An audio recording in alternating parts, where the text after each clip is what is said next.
My boyfriend's hidden secret destroyed everything I thought I knew about him. I never thought I'd be the kind of person to write something like this online, but I'm still shaking and can't really talk about it with anyone who knows me. It feels too personal, too raw, but I need to get it out.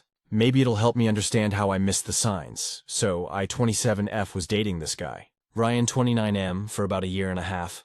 We met at a friend's game night. He was charming, funny, the kind of guy who always looked people in the eyes when he talked. And he had this way of making you feel like you were the only one in the room. He wasn't flashy, just warm. That's what drew me in. The first few months were perfect. We'd spend weekends binging shows, cooking together, going on late-night drives. He met my parents. My friends adored him. He'd always say things like, "You're safe with me," or, "I'd never hurt you." Those phrases sound sweet until you start wondering why someone keeps repeating them. We didn't live together, but he stayed over at my apartment a lot, maybe 3 or 4 nights a week. He'd bring his own stuff, a toothbrush, spare clothes, and eventually, some tools and tech gear since he did IT work. I never thought much of it. Then things started getting weird. I'd notice little changes around my room. A hairbrush slightly moved. My jewelry box's lid open when I hadn't touched it. At first, I brushed it off as forgetfulness.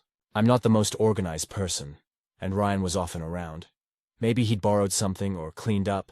Then one night, I came home early from work because my meeting got canceled. Ryan wasn't supposed to come over until later, but his car was parked outside my building. I went in and called his name. No answer. I assumed maybe he ran out to grab something. I walked to my room and immediately noticed something off. My dresser drawer was pulled slightly open. When I bent down to close it, I saw this small, circular object wedged between some perfume bottles on the top shelf. It looked like a button or something with a tiny hole. I picked it up and realized it was a camera. A small black recording camera. My stomach dropped. I froze, staring at it. For a second, I convinced myself maybe it wasn't what I thought. Maybe it was an old gadget or something he was fixing.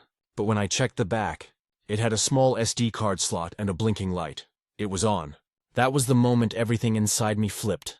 I started searching the room, shaking, crying, barely breathing. I found 2 more cameras, one behind my alarm clock facing the bed, another in a vent near the corner of the room. I felt sick, violated. Right then the door opened. Ryan walked in, holding a takeout bag like nothing was wrong. He saw my face, then the camera in my hand, and froze. His face drained of color. "Babe, wait," he started, setting the bag down. "Ryan, what the hell is this?" I shouted, my voice shaking so badly I could barely get the words out. He held his hands up like he was calming down a wild animal. "It's not what you think," I almost laughed. "Really?" "Because it looks exactly like what I think," he started stammering, saying something about protecting me, about wanting to make sure I was safe when I was alone. He said he installed them after I mentioned feeling uneasy about a maintenance guy who came to fix the heater a few months back. I remembered that. I had told him that the guy was kind of creepy, but I never asked him to put cameras in my bedroom, and I sure as hell didn't agree to being filmed. I told him to get out. He tried to stop me, saying, "You don't understand. I didn't record you for anything bad." I lost it. "Then why the hell didn't you tell me? Why hide them?" He just stood there, silent. That silence told me everything. I grabbed my phone, threatened to call the police if he didn't leave. That's when he finally did, after he left. I sat on the floor for what felt like hours, holding my knees, trying to process everything. I took the cameras to my friend Mia's place later that night. She helped me look up what to do legally, apparently. What he did counts as illegal surveillance, especially since it was in a private area, like a bedroom. I went to the police the next day. They took the devices for evidence and told me they'd investigate. The officer who took my statement looked genuinely horrified when I explained everything. I blocked Ryan on everything, but he still tried to reach me through new numbers, email, even left a note on my car windshield saying, "I just wanted to protect you. I had to change my locks, install a real security system, and even take time off work." I couldn't sleep in my apartment for almost a week. Every creak made me panic. People always say you never really know someone, and I used to think that was just something cynical people said. But now I get it. You can sleep next to someone, laugh with them, trust them, and they can still be watching you when you're most vulnerable. I still feel gross when I think about how many nights those cameras were recording, how many private moments he saw. I can't even think about the possibility of him sharing it. The detective said they'll check if anything was uploaded, but I'm terrified of the answer. It's been 2 months now. I'm finally starting to feel a bit more like myself again. But I can't shake that feeling of being watched. Even when I know I'm alone, I'll still catch myself glancing around, looking for tiny blinking lights. The worst part? I still catch myself missing him sometimes. That's the kind of emotional damage this stuff does. You grieve the person you thought they were. Maybe someday I'll trust again. But for now, I'm just trying to breathe, trying to rebuild my sense of safety. One night at a time. Update. The police investigation and what I found out about Ryan. It's been about 6 months since everything went down with Ryan. And honestly, I wasn't sure I wanted to post an update at all. I thought maybe I'd just move on quietly, pretend it never happened, and start over somewhere fresh. But after what I found out recently, and how it's changed me, I think I need to share this. Maybe someone out there will see the signs I missed. So after that night when I turned the cameras over to the police, there was about a week of silence. I didn't hear from Ryan, and part of me was terrified that meant he was planning something. I'd blocked him on everything, but my anxiety was eating me alive. I was staying with my friend Mia during that time, sleeping on her couch, jumping at every sound. Then the detective assigned to my case, Officer Daniels, called me in. They'd gone through the SD cards and the devices. He was gentle about it, but I could tell from the look on his face that it was bad. The cameras had weeks of footage. I could barely process it. My entire body went numb while he explained that there were recordings of me changing, sleeping, showering, even talking on the phone. Basically every private thing you could imagine. Ryan had been recording me for months. It started around the time he got his first work-from-home contract. Turns out, he wasn't always working when he said he was. He'd come over while I was out, adjust things in the room, or switch out the SD cards. The timestamps matched his phone GPS data from his visits. The police were able to confirm it through his phone records once they got a warrant. He'd even set some cameras to upload automatically to a cloud storage account, under a fake email that used my initials. That part made me sick. He didn't just spy on me, he built this hidden, digital version of my life somewhere else. The detective said they didn't find evidence that the videos were distributed publicly, but they couldn't be 100% certain, apparently. It's possible to delete or move data before a warrant can retrieve it. I still can't stop thinking about that. The thought of strangers seeing me like that makes me nauseous. Ryan was arrested about 2 weeks after the warrant came through.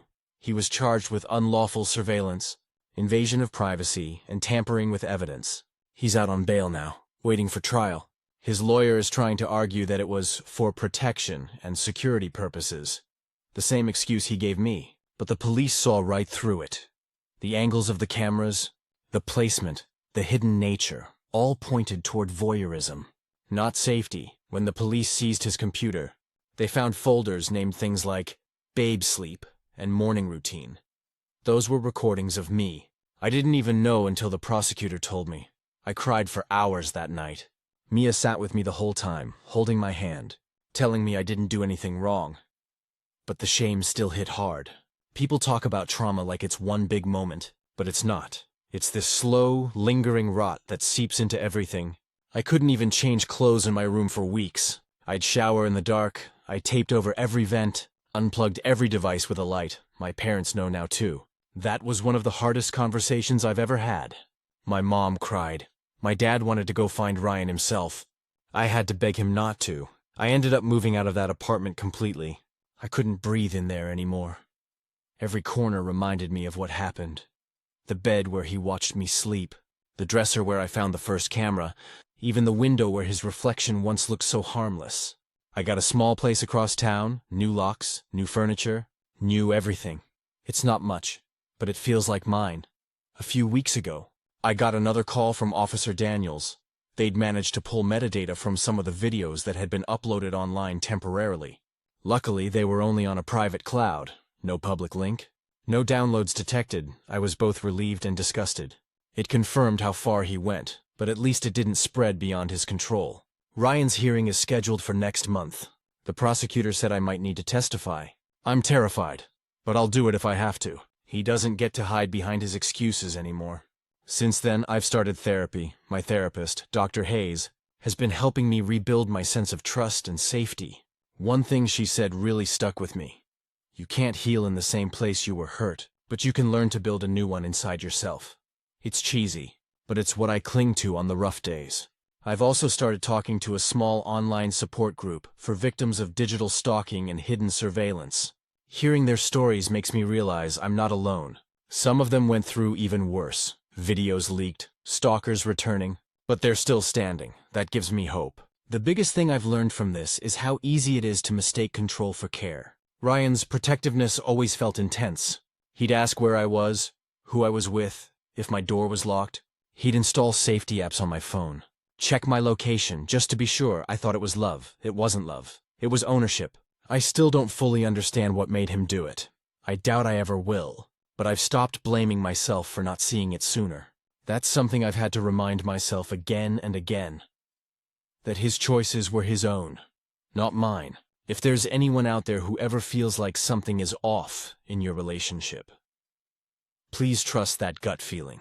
Love isn't supposed to make you feel watched. As for me, I'm slowly finding pieces of normal again. I started painting again, something I stopped doing while I was with him. It helps quiet my thoughts. I adopted a cat from a shelter, named her Clover, because after everything, I figured I deserved a little luck. There are still nights when I wake up panicking, thinking there's a light blinking somewhere. But now I get up, check, breathe, and remind myself, he's not here. He doesn't get to own my peace anymore. Maybe one day I'll trust someone again. Maybe not, but at least now I trust myself. Final update, the trial, the aftermath, and what healing finally looked like. It's been a year and 4 months since I found that first camera. And I can finally say this whole nightmare has an ending. Not the kind I ever wanted, but one that feels like closure, or at least something close to it. When I last posted, Ryan's hearing was coming up. The weeks leading to it were some of the hardest I've ever lived through.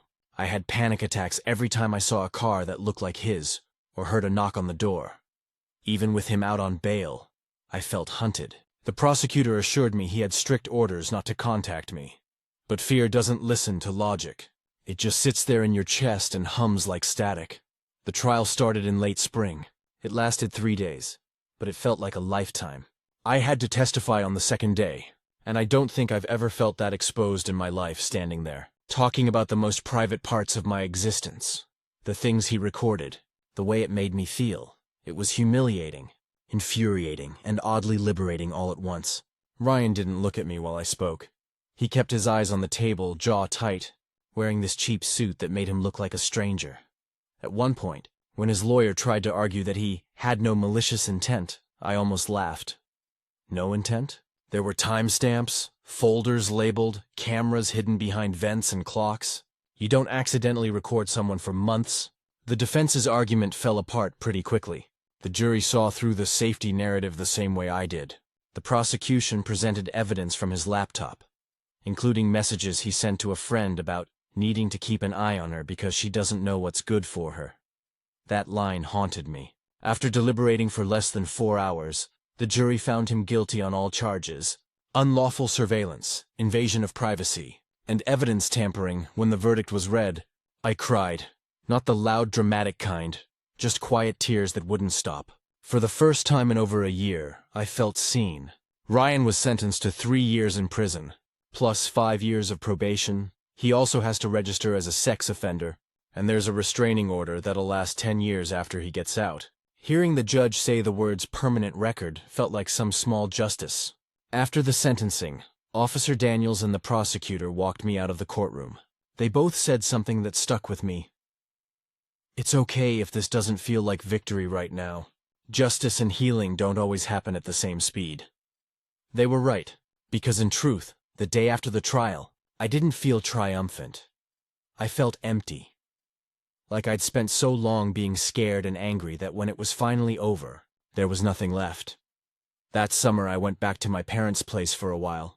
I needed a reset, somewhere familiar, quiet. My mom would make coffee every morning, and we'd sit on the porch in silence. She never asked about the details, just held space for me. That's something I'll always be grateful for. Therapy continued through all of it, Doctor. Hayes helped me navigate the weird in-between space of wanting to move on, but feeling trapped by the memories. She said healing isn't about forgetting. It's about remembering without reliving. It took months, but slowly I started doing things I'd stopped doing. I took my first solo trip, a weekend in Oregon near the coast. It was terrifying at first, being alone again, but freeing too. No one to check in with, No one watching. I even slept with the windows open one night.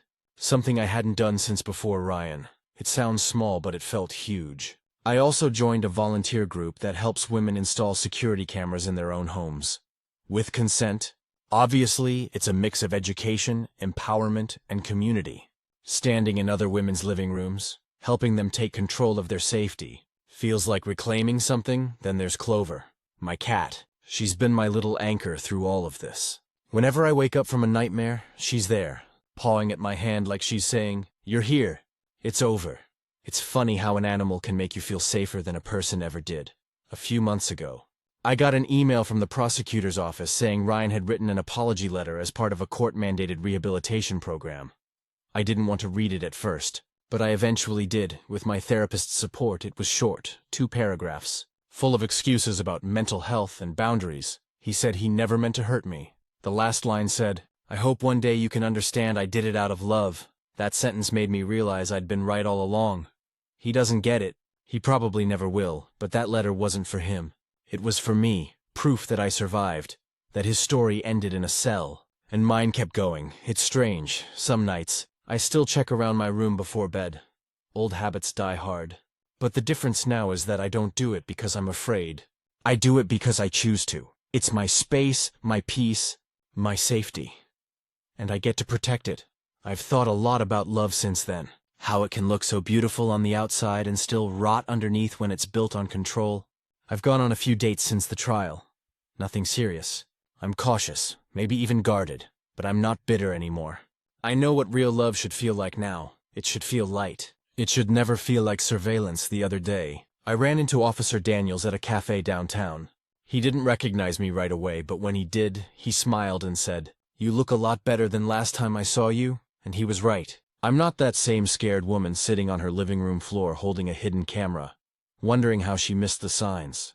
I'm not just surviving anymore, I'm living. I don't think healing is ever really finished. It just becomes part of who you are. The cracks don't go away, but they let in light. So yeah, Ryan's behind bars, the cameras are gone. The fear is quieter now. And me? I'm okay. Maybe even happy. If you're reading this and you've ever felt unsafe, unheard, or trapped, please believe yourself. You're not crazy for noticing something's wrong. You don't owe anyone the benefit of the doubt when your gut tells you you're in danger. Sometimes walking away isn't weakness, it's survival. And survival, I've learned, is just the beginning. Stories number 2. My girlfriend had 11 deleted messages from her gym partner. So, I 28M have been dating my girlfriend, Leah 27F, for about 2 years. Things between us have always been good. We moved in together earlier this year, got a dog, split bills. All that adult stuff that makes you feel like life is settling into something real. Leah started going to the gym regularly about 6 months ago. At first, I was proud of her. She was motivated, consistent, and happier. She talked a lot about how great her trainer, Dylan, was. She said he pushed her in ways that made her feel confident. I was fine with it. She's always been social, and I trusted her. Then small things started to feel off. She began dressing up more before workouts, doing her hair, perfume, matching sets. When I joked about her going on a date with the treadmill, she just rolled her eyes and said I was being insecure. One night, Leah went to take a shower after getting home from the gym, and her phone buzzed on the couch. I wasn't snooping, but the preview said, "Deleted message." That caught my eye. I didn't even know you could see that unless there were multiple deleted texts in a row. Curiosity got the better of me, so I tapped the conversation. The chat was with Dylan Jim. The message history was mostly normal. Stuff about workouts, schedules, but there were multiple lines that said, "This message was deleted, 11. To be exact, my stomach dropped. I didn't want to jump to conclusions, but 11 deleted messages from a guy she spends time alone with every week? That didn't look innocent. When Leah came out of the shower, I asked, "Hey, what's up with all the deleted messages from Dylan?" She froze for a second before laughing it off. "Oh, that? He was just sending stupid memes and got embarrassed. I told him to delete them. It sounded weak. Nobody deletes 11 memes. I told her that didn't make sense. She got defensive, saying, "Why are you going through my phone?" I reminded her that the notification literally popped up on my screen. Then she flipped it, accusing me of not trusting her, saying I was acting paranoid. For a few days, I let it go, but something felt wrong. She started keeping her phone face down, replying to texts quickly then locking it. Her gym sessions got longer when I offered to join her sometime. She said she preferred going alone because it was her mental space. So one Saturday I decided to surprise her. She said she'd be at the gym from 9 to 11, so around 10 I drove over. I wasn't planning to catch her doing anything. Just wanted peace of mind. I parked and waited. At 10:15, I saw her coming out, not from the main entrance, but from the side door near the staff area. And she wasn't alone. Dylan was with her. They weren't holding hands or anything, but they were close, laughing in that easy, familiar way that people who know each other too well do. He handed her a protein drink. She smiled, touched his arm, then they walked separate ways to their cars. I didn't say anything that day. When she came home, she acted normal. Even kissed me on the cheek like nothing was off. That night, I couldn't sleep. I kept thinking about those deleted messages, the body language, the defensiveness, so I asked her again, this time calmly. Leah, please just be honest. Are you and Dylan closer than you're telling me? She sighed and said, we're friends. I delete messages because you overthink. I just don't want drama. That hit me wrong. If there's nothing to hide, why delete anything? I told her that deleting messages creates drama. I said I wasn't mad about her having guy friends, but I was hurt that she was hiding things. She said, you're making this into something it's not, and went to sleep facing the wall. Over the next week, things got cold. She stopped texting me during the day. She claimed she was too busy to talk. Her phone stayed glued to her side. Then last Thursday, while she was in the shower again, her phone buzzed. This time, the notification said, Dylan, you sure about that? I don't want to make things harder for you. And then immediately, this message was deleted. I felt like someone punched me in the gut. When she came out, I just said, Leah, I saw that Dylan texted you again. He deleted another message. What's going on? She sat down, quiet for a long moment, then finally said, we kissed. It only happened once. I freaked out and told him to delete everything so you wouldn't find out. I didn't yell. I didn't throw anything. I just sat there numb. She started crying, saying it didn't mean anything, that she still loved me, that it was a stupid moment. But I couldn't even look at her. She begged me to forgive her, saying she'd stop going to that gym, block him, whatever I wanted. I told her I needed space, packed a bag, and went to stay at my brother's for a few days. It's been a week since then. She's texted a few times saying she's sorry, that she's doing therapy, that she wants to rebuild what we had. But I can't shake the image of those deleted messages. The side door, the little laughs. I don't know if I'll ever trust her again. Maybe she regrets it, maybe she doesn't. But I've learned something about myself through this. When someone hides things to avoid drama, they're usually hiding the drama they caused. Update. It's been about a month since everything went down with Leah and the deleted messages. I've been staying at my brother's place this whole time, trying to make sense of things. He's been solid. Just the kind of quiet support I needed. He doesn't pry or judge, just lets me talk when I want to. At first, I thought I'd go back home after a few days once the shock wore off. I figured we'd talk, maybe even try therapy together. But the more distance I had, the more I realized how much mental gymnastics I'd been doing to convince myself everything was okay before it blew up. When you're with someone for a while, it's easy to ignore small changes. You explain them away, you tell yourself they're tired, stressed, busy. Looking back, all the signs were there. She'd started keeping her phone locked, getting defensive over innocent questions, acting like my curiosity was controlling instead of caring. A week after I left, Leah showed up at my brother's house. She didn't text or call first, just knocked on the door. I opened it, and she was standing there with puffy eyes, holding a box of my stuff I'd left behind. Can we talk? She asked. I didn't want a scene in front of my brother's kids, so we went for a walk. She told me she'd stopped going to that gym, blocked Dylan, and started seeing a therapist. She said she didn't sleep for days after I left, that she knew she messed up, that it wasn't just a kiss, that it was a betrayal. I asked her to explain why it happened, why she risked everything for some guy she met a few months ago. She said she didn't plan it, that it just happened, that they'd gotten close because she vented to him about feeling disconnected from me lately. He listened, and she liked the attention. She said they were talking one day after a workout, and it just happened. I asked her point blank, did you sleep with him? She said no, swore it was only the kiss. She said she felt sick about it afterward and cut things off.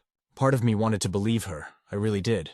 But another part, the one that saw how careful she was about deleting messages, how she lied to my face, Couldn't trust anything she said anymore.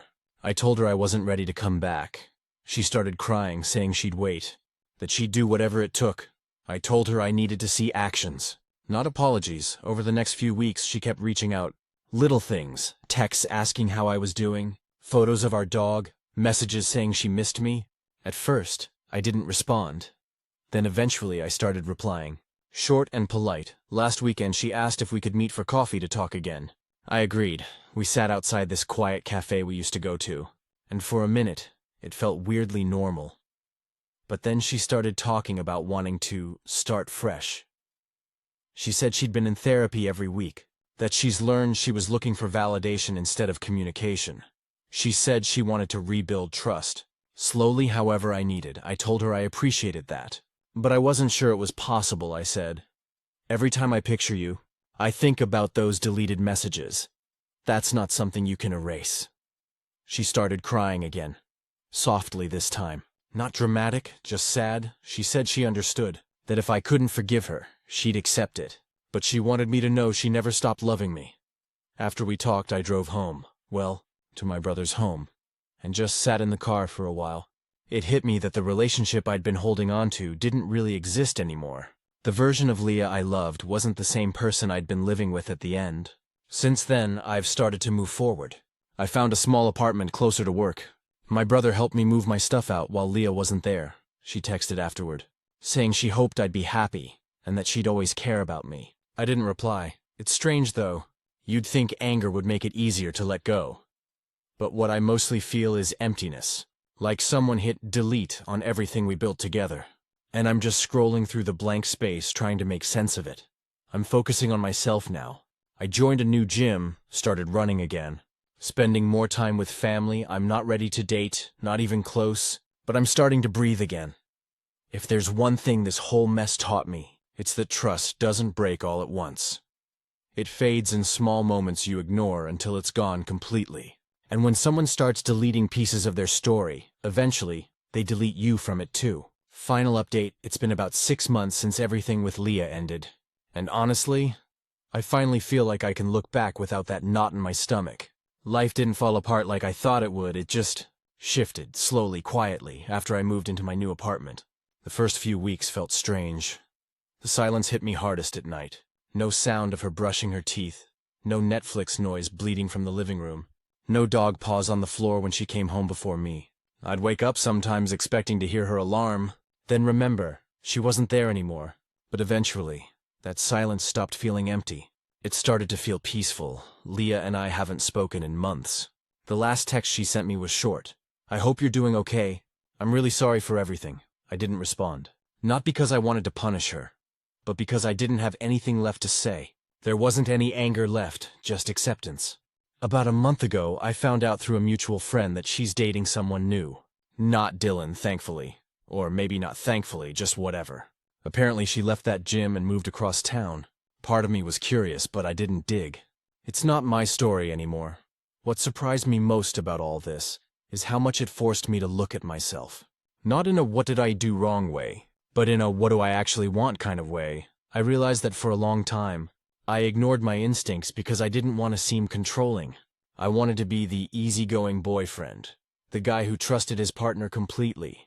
But there's a difference between trust and denial. I confused the two for a long time. Trust isn't just about assuming someone won't hurt you. It's about them giving you no reason to doubt them in the first place. Around 3 months ago, I started therapy too. My brother suggested it, and I figured it couldn't hurt, turns out.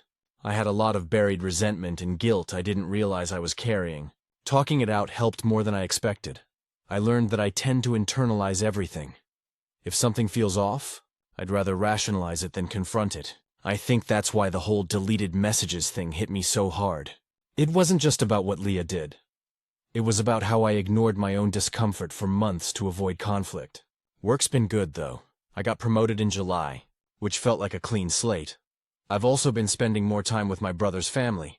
His kids adore my dog, so I take her over there every weekend. It's simple, but it feels grounding. And here's something unexpected.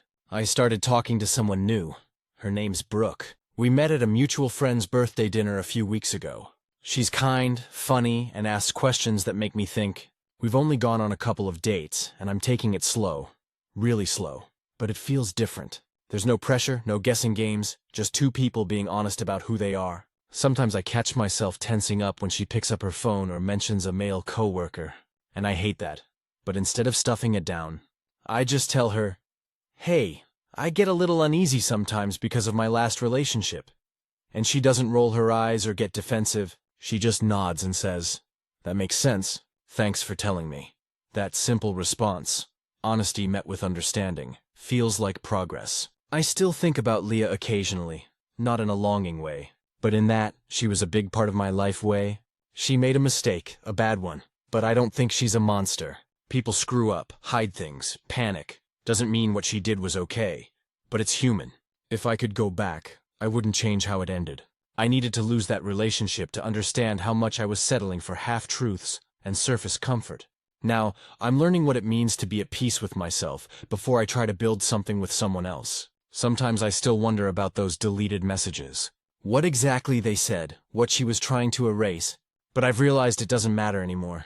The truth is, whatever was in them was less important than the fact that she felt she had to hide it. That's the part that broke us. The other night, I was sitting on my balcony watching the city lights, and it hit me how quiet everything was.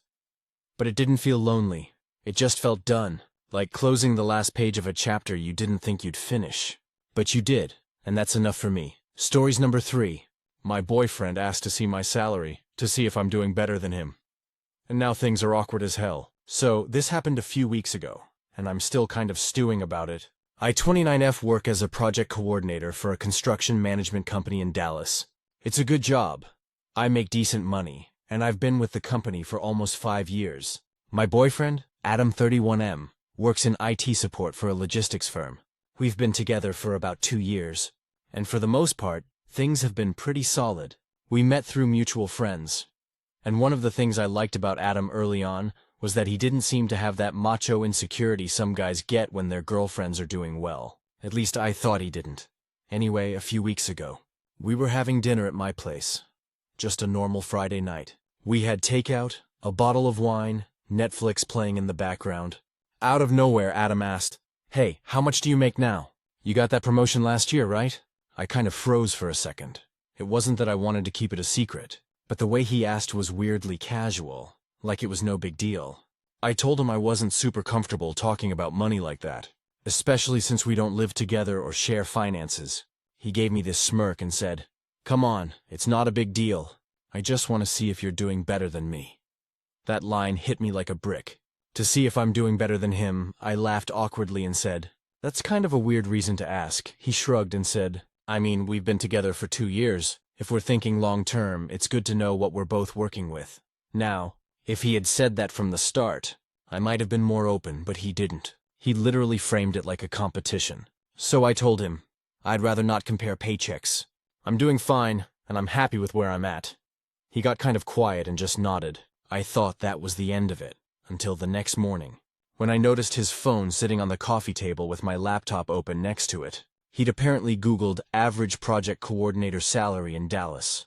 When I asked him about it, he laughed it off and said, "Just curious." But I couldn't shake this icky feeling that he didn't trust me. Or maybe he did believe I was making more, and it bothered him. Later that week, we were out with some friends, including his buddy Kyle and Kyle's girlfriend, Megan. The topic of money came up when Megan mentioned she got a raise. Kyle immediately said, "Damn, Megan's the breadwinner now." Everyone laughed, but I saw Adam's jaw tighten. After dinner in the car, he said, "I don't know why women think it's funny to make more than their boyfriends. It's kind of emasculating." That one floored me. I told him, "It's only emasculating if you let it be. Money doesn't define worth." He didn't respond, just stared out the window. The next few days were awkward. He started acting distant, not in a dramatic way, but in these little ways that added up. He stopped texting me good morning. He stopped making plans for the weekend. When I finally confronted him about it, he said, "I just feel like we're not on the same page anymore." I asked what he meant, and he said, "You don't want to share things with me? If we're serious, we shouldn't have secrets." At that point, I told him, "Not sharing my salary isn't a secret. It's a boundary." He didn't like that. He said something like, "That's the kind of stuff married couples share, if you can't tell me. Maybe you don't see a future with me." That pissed me off because it twisted everything into being my fault for not wanting to feed into his insecurity. So, I told him, I do see a future with you, but not if you make it a competition. You asked about my salary just to measure yourself against it. That's not love. That's ego. We didn't talk for a few days after that. Then he texted me saying he needed space to think. It's been 2 weeks now. And honestly, I haven't reached out. The weird part? I feel relieved. I've been reflecting on how many small comments he's made before that I brushed off. Like when I got my promotion and he joked, "Guess I better step it up before you start paying for everything." Or when he'd say, "You're the boss at work, but not here." I used to laugh them off. Now they just echo in my head. It's dawning on me that this wasn't a one-time thing. It was just the first time he said the quiet part out loud. I don't know if he'll call or if this is really the end, but if it is, I think I'll be okay. Because I don't want to shrink myself to make someone else feel big. Update. He finally reached out, and things went downhill fast, so a lot has happened since my last post. About a week after Adam told me he needed space. I figured that was his way of breaking up without actually saying it. I didn't chase him. I went on with my life, went to work, met up with friends, tried to stop replaying the whole salary conversation in my head. Then, last Saturday morning, I got a text from him out of the blue. It just said, "Can we talk?" I stared at it for a good 10 minutes before replying. I told him I was free later that afternoon if he wanted to come by. He showed up at my apartment looking off. He had that half-guilty, half-nervous energy people get when they know they screwed up but are hoping you'll make it easy for them. He sat down on the couch, didn't even take off his jacket, and just blurted out, "I've been thinking a lot about what happened." I said, "Okay, what are you thinking?" He sighed and said, "I didn't mean to make it sound like I was competing with you. I guess I just got insecure." I appreciated the honesty, for a second. But then he followed up with, "It's just, I've been feeling like I'm falling behind. You've got this steady career, you're moving up, and I'm kind of stuck in the same position. It's hard not to compare." I told him I understood, but that it wasn't fair to take those feelings out on me. I said, "I'm not your competition, Adam. We're supposed to be on the same team." He nodded but didn't look at me. Then he said, "I just wish you'd trusted me enough to tell me what you make. That's what partners do." And there it was again.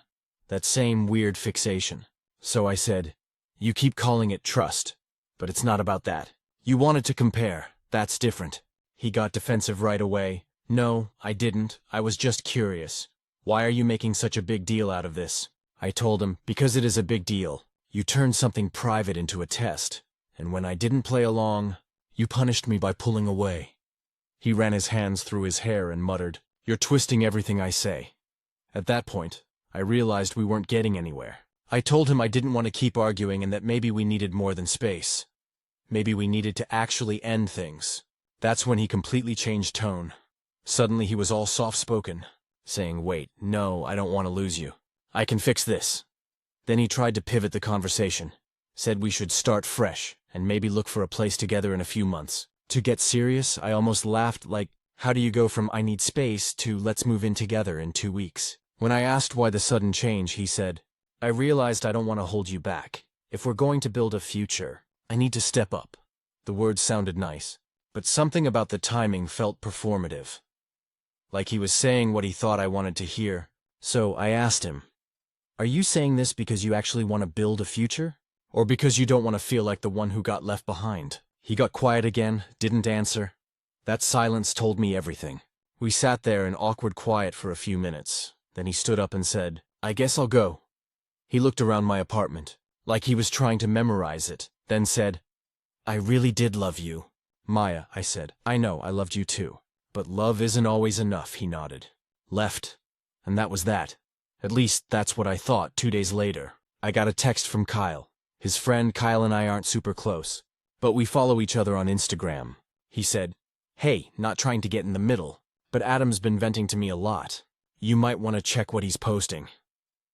I went to Adam's Facebook, which I hadn't checked in months, and sure enough, there was this long, passive-aggressive post. It wasn't explicitly about me, but it was obvious, stuff like, "Funny how people preach about honesty and teamwork but can't even tell you what they make. Guess transparency only matters when it benefits them. Money changes people. Some folks think a raise makes them better than everyone else. And of course, a few of his co-workers and guy friends were commenting things like, "Preach, bro," and she wasn't worth it anyway. I didn't respond or comment. I just blocked him on everything. But the thing that stung wasn't the post itself. It was realizing how deep his insecurity really ran. He couldn't handle the idea of not being the successful one. Instead of working on that, he turned me into the villain in his story. That night, I poured myself a glass of wine, sat on my balcony, and deleted the pictures of us from my phone. I didn't cry this time. I just felt done. Since then, I've felt lighter. My friends, including Megan, have been super supportive. She actually told me that Kyle had talked to Adam, and apparently, Adam's been telling people I ended things because I think I'm too good for him now. Whatever. Let him think that if it helps his ego. Last weekend, I went to brunch with a few girlfriends, and for the first time in a while, I laughed without feeling guilty. No tension, no eggshells, no measuring myself against someone else's pride. I realized something that day. The right person will never make you feel like you have to shrink to make them comfortable. They'll celebrate your wins and push you to grow, not resent you for it. So yeah, that's the update. Adam and I are officially over. I'm not bitter, just grateful I saw this side of him before I made bigger life decisions with him. And as for my salary, it's none of his business, but just between us. I got another raise last week, and I celebrated it alone. Happily, with a glass of champagne. And zero guilt. Final update, 6 months later, I ran into him again. And it was the closure I didn't know I needed. So, it's been about 6 months since everything went down with Adam. I honestly didn't think I'd ever post another update. But what happened last weekend felt like the universe's way of closing a chapter. And maybe some of you will appreciate the full circle moment. After the breakup, I focused completely on myself. I got into running, started taking pottery classes with Megan. Turns out she's actually really good at it. And spent more time with friends. Work has been busy. Good busy. The promotion I got last year turned into a full-on team lead position. And for the first time in my adult life, I actually feel like I have my footing. I haven't dated anyone seriously since Adam. I went on a couple of casual dates. One with a guy named Jeremy who was obsessed with CrossFit and tried to correct my form while I was just sitting on a bar stool. And another with a sweet but painfully shy teacher named Daniel. Nothing clicked, but honestly, I wasn't looking for anything, I was just content. Then last weekend, I went to a local networking event downtown. One of those after-work mixers where everyone pretends to be casual while secretly trying to impress each other. I was there with a coworker, Lauren, and halfway through the evening, as I was grabbing a drink, I heard a familiar voice behind me. Wow. Maya? Hey. I turned, and there he was, Adam. For a split second, my brain short-circuited. He looked the same but different. Same blue eyes, same half-smile. But something about him seemed smaller, like he'd been through it too. He was wearing a button-down that looked wrinkled, and I noticed the dark circles under his eyes. We hadn't seen each other since that awkward conversation months ago. I smiled politely. Hey Adam, how've you been? He looked surprised. Maybe because I wasn't cold or distant, just calm. I've been okay, he said. I didn't expect to see you here. We made small talk for a minute. He told me he'd left his old job and was working for a startup doing IT for small businesses. I told him about my new role. He raised his eyebrows and said, "Wow, team lead, huh? That's amazing. And here's the thing. For the first time ever, I believed he meant it. There was no edge in his voice. No weird competitiveness, just genuine surprise and maybe respect." After a pause, he said, "I owe you an apology. That took me off guard." I didn't say anything, so he went on. "I was a jerk. I made everything about me and my insecurities. I was jealous when you started doing better at work. And instead of being proud of you, I took it out on you. I didn't even realize how bad it got until after we broke up. I just listened." He looked down, rubbing the back of his neck. "I've been in therapy since January. My sister convinced me to go. I had to face the fact that I've always tied my self-worth to my job and how much money I make. It's exhausting. That hit me, not in a painful way, more like relief, because I'd hoped he'd grow. Even if it wasn't with me," I told him. "I appreciate you saying that, Adam, really. It took a lot to admit," he nodded. "I just wanted you to know it wasn't about you. Honestly, you were great. I just wasn't ready to be with someone who didn't need saving." That last line stuck with me. We talked for a few more minutes, catching up like old friends. It wasn't emotional or charged, just normal. Then he said, "You seem happy, you look happy," and I told him, "Yeah, I am. Took a while, but I am." He smiled. A little sad, but genuine. Then he said, "Good.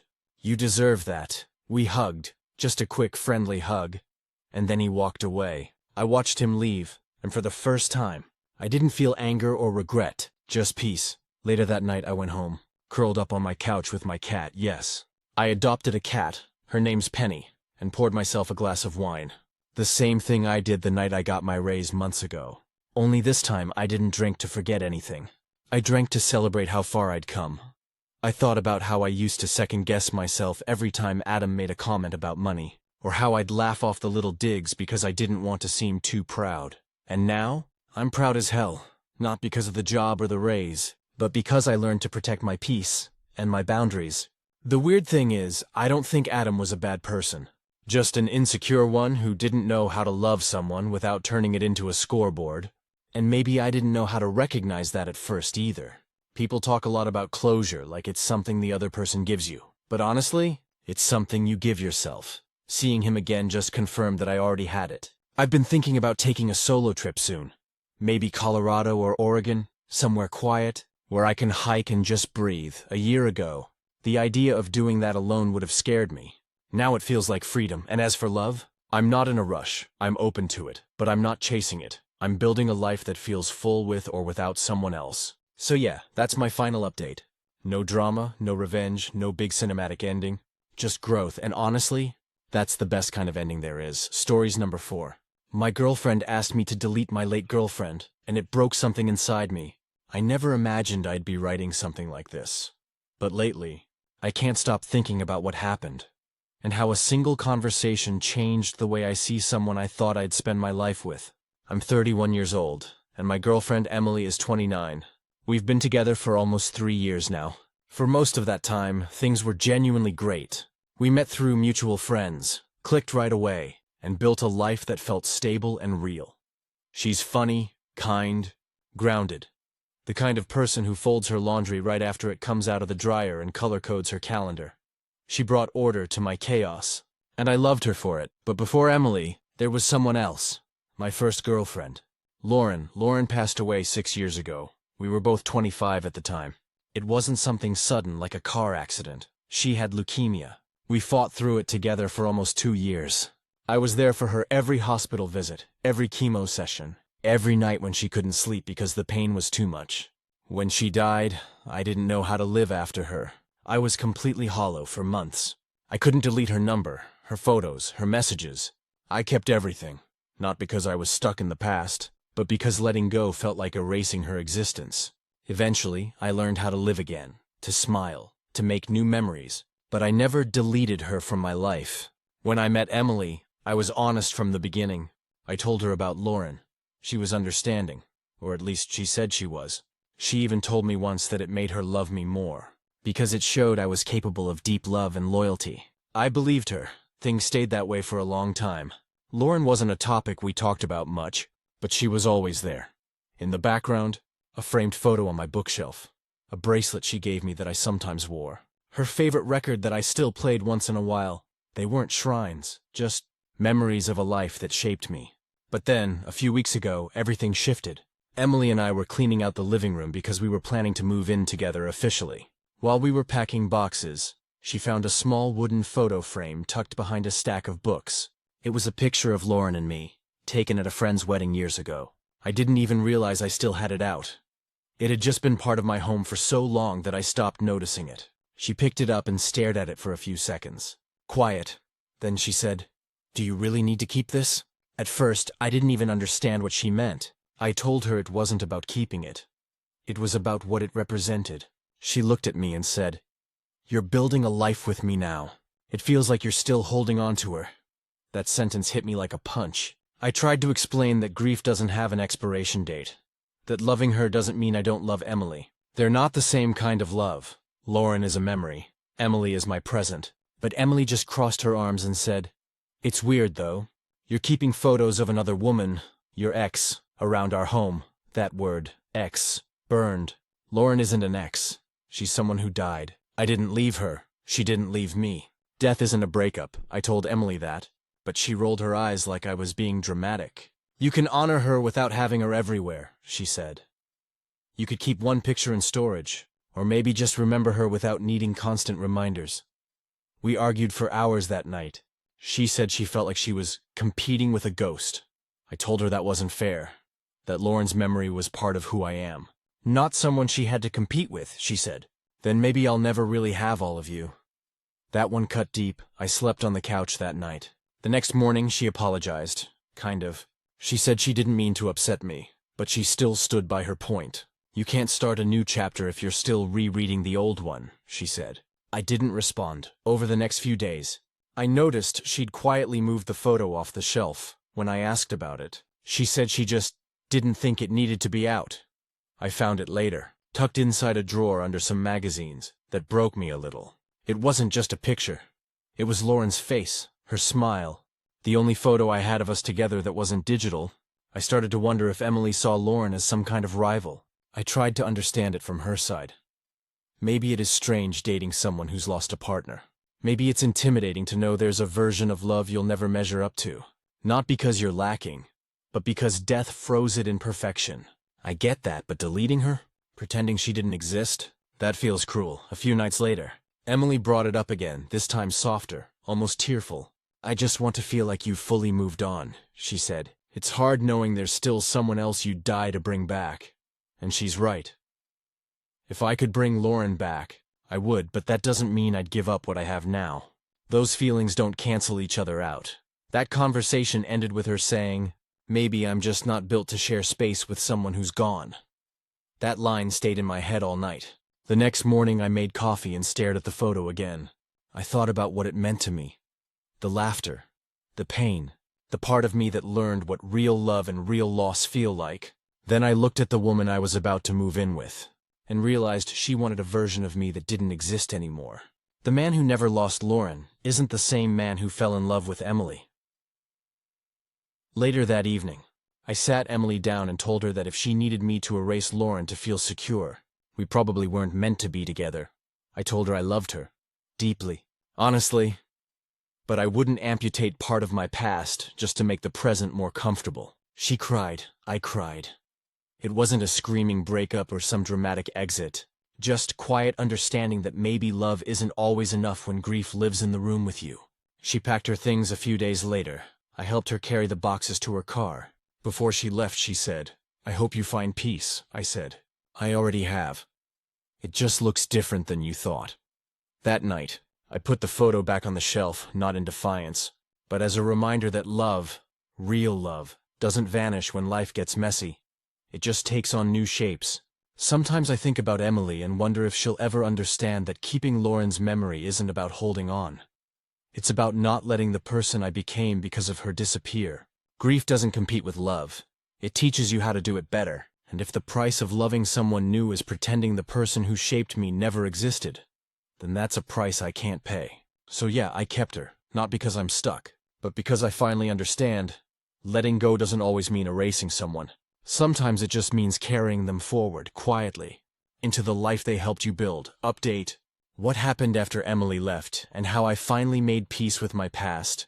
It's been about 9 months since Emily moved out, and I've thought about that night more times than I can count. Sometimes I wonder if I could have explained things differently, or softened my words.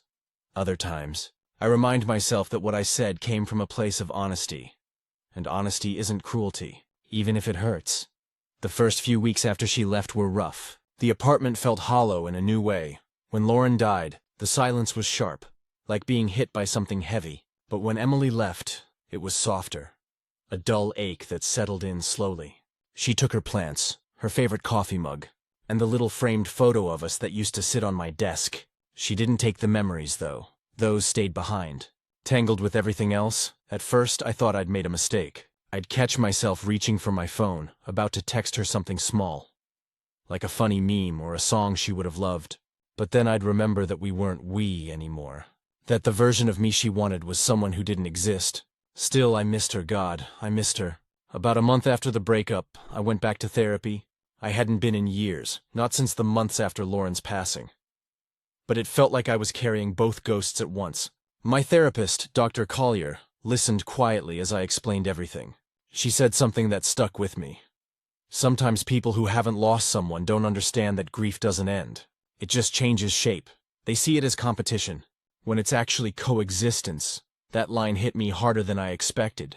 I realized that's what Emily couldn't handle. The coexistence. To her, love had to be exclusive, untouched by what came before. But love isn't a clean slate.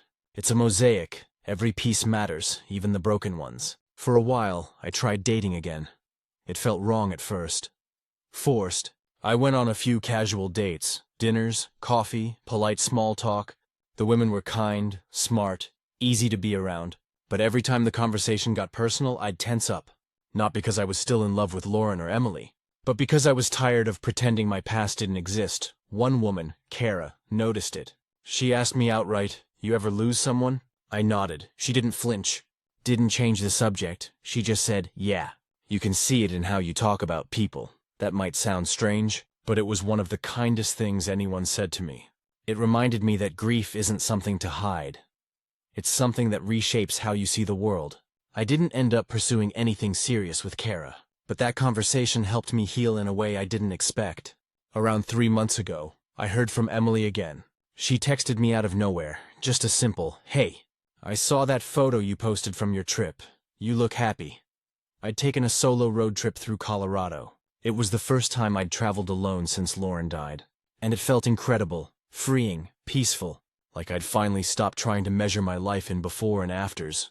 We exchanged a few messages. It wasn't awkward, just gentle. She said she'd been thinking about what happened between us, that she'd realized she'd handled things wrong. She wrote, "I thought deleting your past would make me feel more secure, but it only made me realize I didn't really understand love." I stared at that text for a long time. I didn't know how to respond. Eventually I said, "I don't blame you. You just saw things differently." She said she was in therapy too, that she'd started unpacking her own issues with insecurity and control. She even apologized for moving the photo, said it wasn't about disrespect. It was fear. Fear that I'd never love her the same way I loved Lauren. I told her that wasn't true, that I loved her differently, not less, and maybe that's what scared her. We met up for coffee about a week later. It was the first time I'd seen her since she moved out. She looked the same, maybe a little older, maybe just more grounded. We talked for 2 hours, about work, life, how we'd both changed. It wasn't romantic, it was human. Two people who shared something real, recognizing that love sometimes doesn't end, it just transforms. Before we said goodbye, she asked if I'd ever thought about deleting Lauren's photos. Not because she wanted me to, but because she was curious. I told her no. I said, "I've learned to live with her in peace. I don't need to delete her to move forward. I just needed to stop apologizing for remembering." She nodded, smiled, and said, "I get that now." Then she hugged me. It was the kind of hug that doesn't promise anything more. Just mutual understanding. After that day, we didn't talk again. I think we both knew that chapter had closed. But it didn't close painfully, it just settled. A few weeks later, I finally did something I'd avoided for years. I visited Lauren's grave. I hadn't been back since the first anniversary of her death. I brought wildflowers, the kind she used to pick on our hikes. I sat there for an hour, talking to her out loud like I used to. I told her about Emily, about how she'd helped me learn to love again, and about how I was finally okay, for the first time in years. I didn't cry, I just smiled. When I got home, I looked at the framed photo again. It didn't hurt anymore. It didn't feel like a wound. It felt like gratitude. That night, I played one of Lauren's favorite records, something I hadn't done in a long time. And as it played, I realized something important. Grief doesn't demand space. It just asks to be acknowledged. Once you do that, it stops haunting you. I still wear the bracelet she gave me sometimes, and I still keep her picture on my shelf, but they don't hold me back anymore. They remind me that love, no matter how short, is still worth carrying. Emily and I will probably never get back together, and I'm okay with that. She was part of the bridge that got me here, to this calm, to this understanding of myself. I don't know what comes next. Maybe one day I'll meet someone new. Someone who understands that the past isn't a threat. Or maybe I'll stay single for a while and just enjoy the quiet. Either way, I finally feel like I've stopped fighting with ghosts. Sometimes when I pass by that photo, I whisper, "Thank you," to both of them. Lauren for teaching me how to love deeply, and Emily for teaching me that it's okay to love again, even when the past still lingers. I think that's what peace looks like. Not forgetting, but remembering without pain. Final update. 1 year later, finding my way back to life. It's been almost 2 years since everything happened with Emily, and nearly 5 since Lauren passed. When I look back now, it feels like those chapters belong to different versions of me. People I remember vividly, but no longer live as. A lot has changed, some of it quietly. Like the way I make my coffee in the morning, or how I no longer hesitate to leave the house on weekends. Some of it's bigger. The kind of changes you can feel in your bones. After Emily and I last spoke, I stayed single for nearly a year. Not because I swore off dating, but because I finally understood how much I'd been running from stillness for years. My heart had been a revolving door of grief and guilt. One girl gone too soon, another who left too early. I'd built my life around holding on or letting go, but never just being, so I learned to live quietly. I moved to a smaller apartment closer to the coast, started painting again. Something I used to do back in college before everything got complicated. I even adopted a rescue dog, a goofy black lab mix named Tucker, who thinks every guest exists solely to scratch his ears. He's clumsy and drools way too much, but he gave my home warmth again. Therapy helped too, Dr. Collier guided me through what she called integrative grief, which basically means learning to live with loss rather than around it. One of the biggest exercises she had me do was write letters to both Lauren and Emily. Not to send, but to speak all the words I never did. Writing those letters broke me open in ways I didn't expect. To Lauren, I wrote about how I'd finally stopped feeling guilty for being alive. To Emily, I wrote that I forgave her, truly forgave her, for not understanding. Because honestly, I didn't fully understand myself back then either. It felt like closing 2 doors gently, not slamming them. A few months ago, something happened that caught me off guard. I met someone new. Her name is Leah. We met at an art supply store of all places. She was standing in the aisle debating between 2 paintbrushes, muttering under her breath about prices, and I couldn't help laughing. We started talking, and it was easy, effortless in a way I hadn't felt in years. At first, I was cautious. I told myself not to get attached, not to project old wounds onto something new. But Leah was patient. She never pried, never tried to fix me. She just listened. She laughed a lot. One of those deep, genuine laughs that makes you forget where you are. It wasn't until our 5th date that I told her about Lauren. We were walking along the beach at dusk, the air cool and salty, and I said, "There's something you should know." I expected the usual awkward silence that follows that kind of confession. The shift in energy, the pity, the uncertainty, but Leah just nodded and said softly, "I'm sorry you lost her. It sounds like she mattered a lot." That's all she said, and somehow, that simple acknowledgement meant more than any long-winded reassurance ever could. She didn't treat Lauren like a ghost between us. She treated her like a fact of my life, something that shaped me but didn't define me. Over time, I started opening up about Emily too. I told Leah how our relationship fell apart, how the photo argument wasn't really about a picture but about fear. She listened with empathy, not judgment. She even said something I'll never forget. "You don't have to erase someone to love me. I'm not afraid of your past. It's part of why you love the way you do." That was the moment I realized I wasn't broken anymore. I wasn't grieving instead of living. I was living alongside my grief. Leah met my friends a few months later, and they immediately loved her. My best friend Mark, who's been with me since college, pulled me aside after dinner and said, "Man, it's good to see you laugh again. I hadn't noticed it." But he was right. I was lighter now. Not because I'd forgotten, but because I'd finally stopped carrying everything like a burden. Sometimes Leah and I talk about Lauren in small ways. Once, when I was cooking her one of Lauren's favorite pasta recipes, Leah said, "You know, she'd probably love that you still make this." And instead of feeling sad, I smiled, because yeah, I think she would. Last month, I went to visit Lauren's parents for the first time since her funeral. It took me years to build the courage. They live a few hours away, and I always found excuses not to go. Too busy, not ready. What if it's weird? But one day, I just got in the car and drove. They welcomed me like no time had passed. Her mom hugged me so tight I could barely breathe. We sat in their backyard, talking about old memories, flipping through photo albums. I told them about Leah, about my life now. And her mom smiled and said, "I'm glad you're happy, sweetie. She'd want that for you." When I drove home that night, I cried. But not from sadness. It was release, closure in its truest form.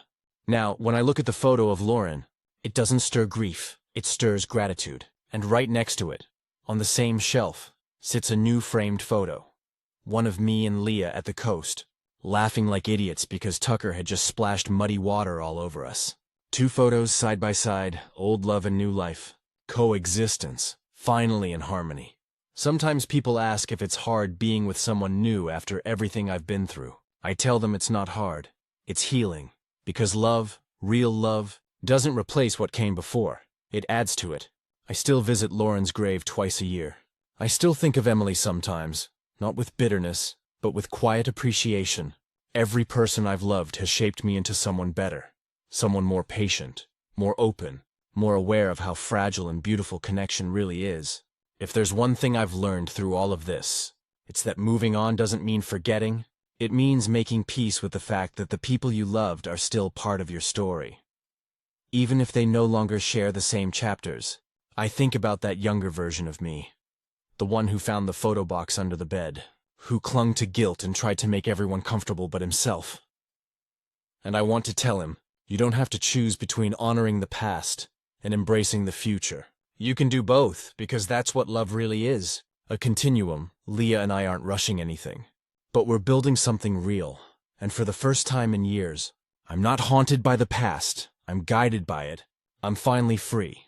Not from love, but through it. Stories number 5. My boyfriend doesn't want to marry me, and I don't know if I'm overreacting. I'm 30, and my boyfriend, Ryan, is 33. We've been together for 5.5 years. We met through mutual friends at a friend's BBQ in Seattle. He was charming, funny, a little shy at first, and honestly the kind of guy that makes you feel safe. He's not flashy, not loud, but dependable. The kind of man who remembers how you take your coffee and texts you if you've eaten. When we first started dating, marriage wasn't a big topic. We were in our mid-20s, still figuring things out, and just enjoyed being together. But as the years went on, I started thinking about the future more seriously. My friends were getting engaged, buying houses, starting families. I didn't feel jealous exactly, but I started wondering when it would be my turn. About 2 years into the relationship, I casually mentioned marriage during a road trip. I wasn't hinting or pressuring him, just talking about how I saw myself settling down one day.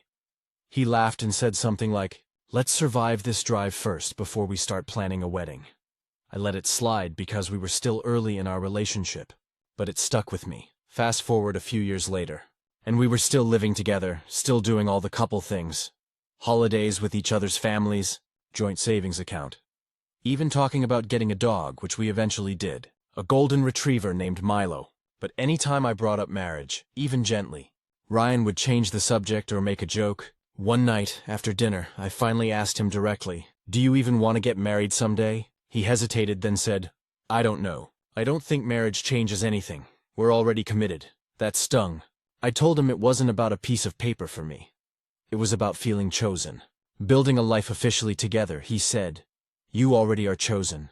Why do we need a ceremony or legal stuff to prove that?" I dropped it then, but it stayed in the back of my mind. Over time, it became harder to ignore. We'd go to weddings and people would joke, "You two are next," and Ryan would smile awkwardly or say, "We'll see." Every time, I'd feel this mix of embarrassment and disappointment. About 6 months ago, we went to his sister's wedding. She's a few years younger than us. During the reception, Ryan's mom hugged me and whispered, "You're next, right?" And before I could answer, Ryan said, "Oh, Mom, you know me. I'm not the marrying type." Everyone laughed, but I wanted to crawl out of the room. His mom looked at me like she didn't know whether to apologize or nod. That night, I cried in the car on the way home. When we got back to the apartment, I told him how much that comment hurt. He said, "I didn't mean it that way, you know how my family teases." I told him it wasn't the joke. It was the truth behind it. He said again, "Marriage just isn't something I see as necessary. I love you. I want to be with you. Isn't that enough?" I told him it should be enough, but it isn't for me. We had a long, tense silence after that. He said, "If marriage is the only thing that'll make you happy, then maybe we want different things." And that's when it hit me. Maybe we really do. Since then, things have been weird. We still live together, still do all the daily routines, make breakfast, walk Milo, watch shows, but there's this quiet wall between us now. I catch him looking at me sometimes like he's waiting for me to say something. But I think we're both afraid of what happens if we do. Last week I met up with my friend Katie for drinks. She asked how things were, and I told her everything. She said, You've given him 6 years if he doesn't know by now. He never will. I tried defending him, saying maybe he's scared of divorce. His parents had a nasty one. But even as I said it, I realized I was making excuses for a man who already made his decision. Yesterday morning, I asked him again, if you really don't believe in marriage, then what's our end goal? He sighed and said, I don't know, I just want to be with you. Why can't that be enough?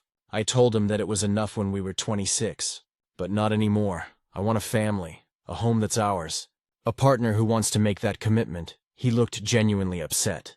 He said he didn't want to lose me but couldn't promise something he didn't believe in. And I said I couldn't keep waiting for something that was never going to happen. We didn't yell, we didn't fight. We just sat there in silence, both knowing what that meant. I slept on the couch that night. He went to bed early. Probably to avoid more conversation, Milo kept pacing between us. Confused by the tension, this morning he left for work without saying much. Just a quiet see you later that didn't sound like later was coming. I think it's over. I don't want it to be, but I also don't want to spend my 30s waiting for someone to change their mind about something that matters this much to me. It's strange how love can be real, deep, and strong, and still not enough. I keep asking myself if I'm throwing away something good over a title. But deep down, I know it's not just a title. It's about knowing the person you've built your life with actually wants to build it with you. Update. It's been almost 3 months since that night I told Ryan I couldn't keep waiting for something that wasn't going to happen. I moved out a few weeks later. It wasn't dramatic. No screaming, no slammed doors, no one cheating or lying. Just quiet sadness and acceptance that we'd reached the end of the road. I found a small 1-bedroom apartment across town. It's not much, but it's mine. The first few days were rough. I cried unpacking boxes, especially when I found random things that reminded me of him. A hoodie, an old concert ticket, a Polaroid of us on a hike. Even Milo's leash made me tear up. We decided he'd keep Milo since his work schedule was more flexible, and because, truthfully, that dog adored him. Letting go of both of them at once was harder than I thought it would be. The first couple of weeks, Ryan texted occasionally. Just small things. Did you get settled okay? Or, I found your scarf, want me to drop it off? I answered at first, polite but short. Eventually the text stopped. I think we both realized there wasn't much left to say. I told my parents what happened. And my mom was sympathetic but also honest. She said, "Sweetheart, wanting marriage doesn't make you needy. It just means you know what you want." That helped. My dad, on the other hand, said, if a man doesn't know after 5 years, he's not confused, he's comfortable. And that hit harder than I expected. Adjusting to single life after so many years together has been weird. Grocery shopping feels strange because I still catch myself buying things Ryan likes. I don't cook as much, and my apartment feels too quiet sometimes. But there's also this strange relief underneath the sadness. For the first time in years, I feel like I'm not waiting. I don't have to tiptoe around the topic of marriage, or wonder if I'm asking for too much. I can finally admit to myself that I wasn't crazy for wanting a future that aligned with mine. A few weeks ago, I went out for coffee with a friend from work, Jenna. She's newly married. And we started talking about how people treat marriage like a finish line instead of a choice. I told her that I didn't just want a wedding. I wanted a partnership where both people wanted the same destination. And for the first time, saying that didn't make me feel guilty. About a month after I moved out, Ryan reached out again. He asked if we could meet. I agreed because I think we both needed closure. We met at a park we used to go to, sat on a bench and talked. He looked tired, like he hadn't been sleeping much. He said he missed me, that the apartment felt empty, that he kept expecting me to walk through the door after work. I told him I missed him too, but missing someone and being right for each other are two different things. He said he'd been thinking about marriage a lot, that maybe he was wrong to dismiss it, that maybe he was just scared. I asked him what he was scared of. He said, everyone in my family got divorced. My parents, my aunts, my cousins. I didn't want to end up like them, hating someone I used to love. I told him I understood that, but avoiding commitment because of fear doesn't protect love, it kills it slowly. He nodded and said, I know that now. Then he asked, do you think it's too late? I didn't answer right away. I just looked at him, really looked at him, and realized how much had changed. I still cared about him, deeply, but the version of me that waited and hoped was gone. I told him, I think we both need to grow on our own first. Maybe one day, who knows, but not now. He teared up a little, and so did I. We hugged before leaving. It wasn't one of those movie scene goodbyes. Just two people who loved each other but couldn't meet in the middle. After that, I decided to start therapy. My therapist asked me something that stuck with me. If he had proposed after all those years, would it have erased the doubt? And honestly, probably not. The problem wasn't the lack of a ring. It was that I always had to ask for one. I'm still healing. There are good days where I feel empowered, and bad ones where I still cry a little when I see couples holding hands, but I'm getting better. I joined a yoga studio near my place, started cooking again, and even signed up for a pottery class. I'm learning to like being alone without feeling lonely. Sometimes I'll get an Instagram memory or a notification with Ryan's name, and it still makes my chest tighten for a second. But then it passes, because I know that version of my life wasn't meant to last forever. I don't regret being with him. He taught me patience, kindness, and how to love someone deeply. But he also taught me what it feels like to outgrow a relationship quietly. Now, when people ask if I'm dating again, I tell them I'm dating myself for a while. And that's not a joke. I'm learning who I am without waiting for someone else to choose me. And maybe someday, when I meet someone new, I'll know what I want and what I won't compromise on. I won't settle for being enough for now. I'll wait for someone who says, "You're my forever." Because I've learned that loving someone who doesn't want the same future as you isn't romantic. It's self-sacrifice dressed up as loyalty. Final update. It's been almost a year since Ryan and I broke up, and it feels like another lifetime now. The dust has settled, the tears have dried, and I can finally look back without that ache in my chest. It's strange how something that once felt like the center of your world eventually becomes just a story you tell. I won't lie. It took a long time to get here. Those first few months alone were rough. There were nights I'd wake up and instinctively reach for him, only to touch an empty pillow. The apartment felt too quiet, the weekends too long, and even small things, like grocery shopping or making coffee, felt hollow without someone to share them with. But bit by bit, I built new routines. I started spending more time outdoors, hiking, walking by the waterfront, even sitting at the park with a book just to be around people. I didn't realize how much of my identity had become Ryan's girlfriend, until I had to figure out what I actually liked doing on my own. Turns out I love early mornings, farmers markets, and road trips with no destination. I also kept going to therapy. My therapist helped me unpack more than just the breakup. She helped me see my patterns. I have this habit of staying in relationships long after they stop giving me what I need. I confuse endurance with commitment. I think a lot of people do. We wear sticking it out like a badge of honor, even when it's quietly destroying us. About 4 months ago, I ran into Ryan. It was at a friend's birthday dinner, completely unplanned. I didn't even know he'd be there. He looked good, healthy, lighter somehow, when we locked eyes. It was awkward for a second, but then he smiled. We ended up talking later that night. Nothing deep, just catching up. He told me he'd started therapy too. He said he realized a lot of his resistance to marriage wasn't really about me. It was about fear. Fear of failing, of being like his parents, of losing control. He said, "I think I used to believe not getting married meant I couldn't be hurt like they were. But I still lost you anyway." That hit me harder than I expected. We didn't get back together. There wasn't any talk of that. But it was the first time he'd really owned his part without deflecting. Before we said goodbye, he told me he hoped I was happy and that he'd always care about me. And I told him I hoped he found peace with himself. Because that's the only way either of us would ever find real love again. After that night, something in me finally settled. I realized I didn't need closure anymore. I already had it. Around that same time, I met someone new. His name's Evan. We met at a friend's engagement party. Ironic. I know, we started as friends, just texting occasionally, then grabbing coffee, and eventually, dinner. I wasn't looking for anything serious, but it's been surprisingly natural. He's calm, open, and honest in ways that make me feel safe instead of uncertain. What's different this time is that I'm not trying to mold the relationship into something it's not. I'm not counting timelines or wondering where it's headed. I'm just being present. We've talked about the future, and he said he wants marriage someday. But there's no rush. For once, I'm not waiting. I'm just living. I've also started writing again, something I hadn't done in years, mostly journaling, but also little essays about relationships and self-worth. It's helped me process everything. I think I might even turn them into a blog eventually. Sometimes people ask if I regret leaving Ryan. And honestly, no, I loved him deeply. But love without shared goals just keeps you standing still. I don't think either of us were villains. We just wanted different futures. He wanted comfort. I wanted growth. Neither is wrong. They're just not the same path. The weirdest part of healing is how ordinary it feels once you're through it. You wake up one day and realize you haven't thought about them in weeks.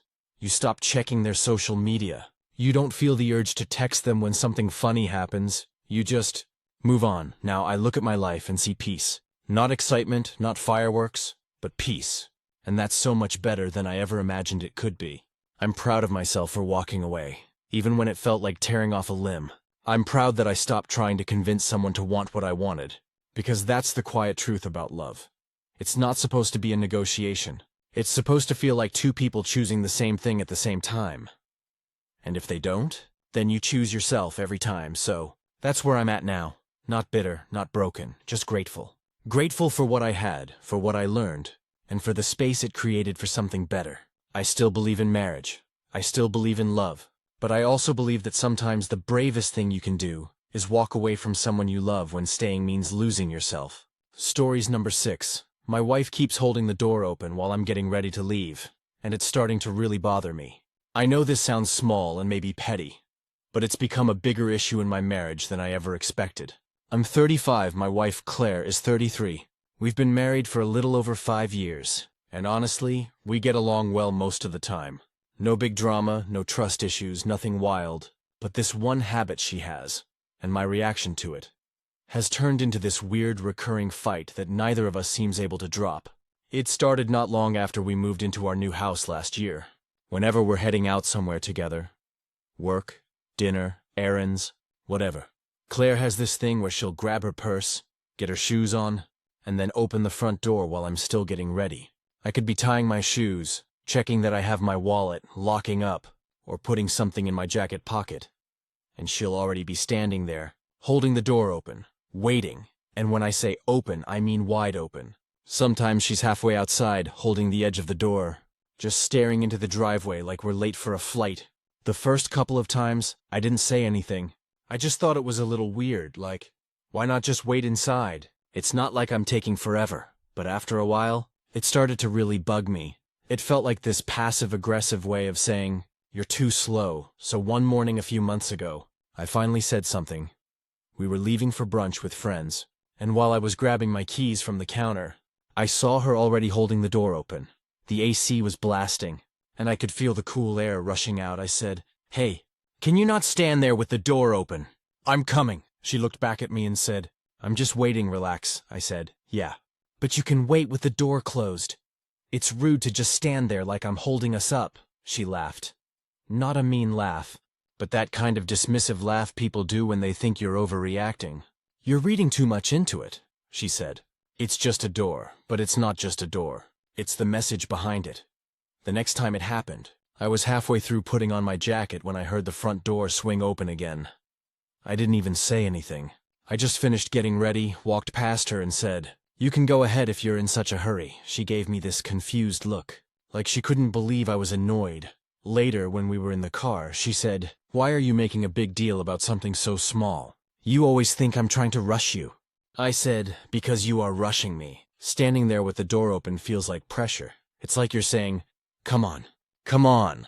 Without saying it out loud, she rolled her eyes and said, "That's ridiculous, you're projecting." That word, projecting, set me off. I told her, "No, I'm telling you how it feels to me. And instead of listening, you're dismissing it." We didn't talk much the rest of the drive. Since then, it's turned into this stupid little Cold War between us. She still does it, maybe even more now. Sometimes I think she does it because she knows it annoys me. I'll be grabbing my sunglasses, and there she is, door wide open, standing like a flight attendant ready to deplane me from my own house.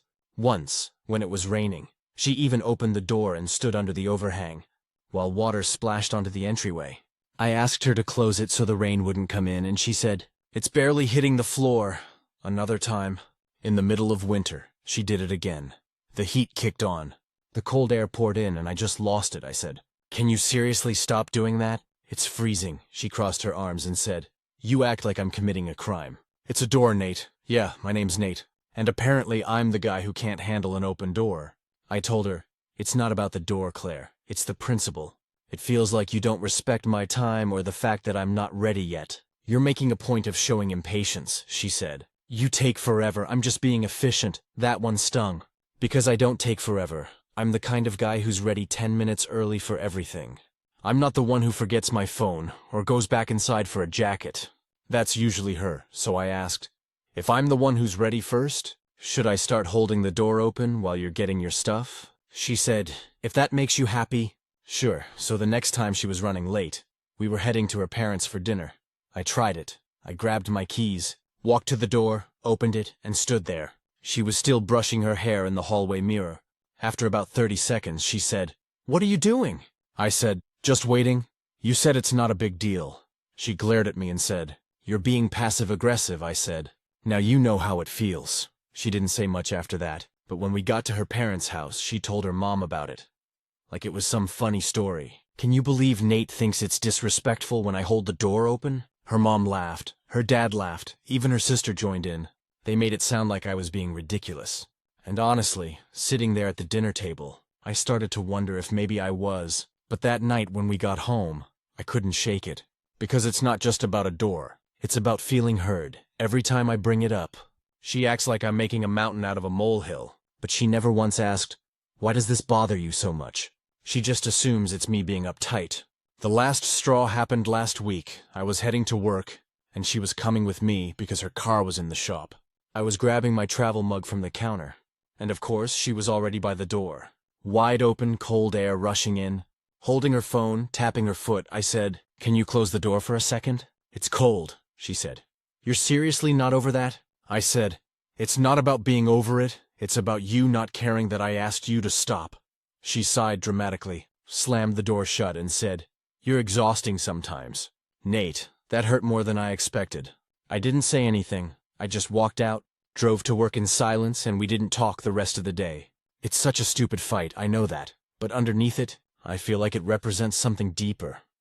Like maybe we're not communicating at all. I try to explain something that bothers me, and she makes me feel like I'm being unreasonable. Maybe it's just about a door, or maybe it's about respect. Either way, every time she does it now, it's not just an open door.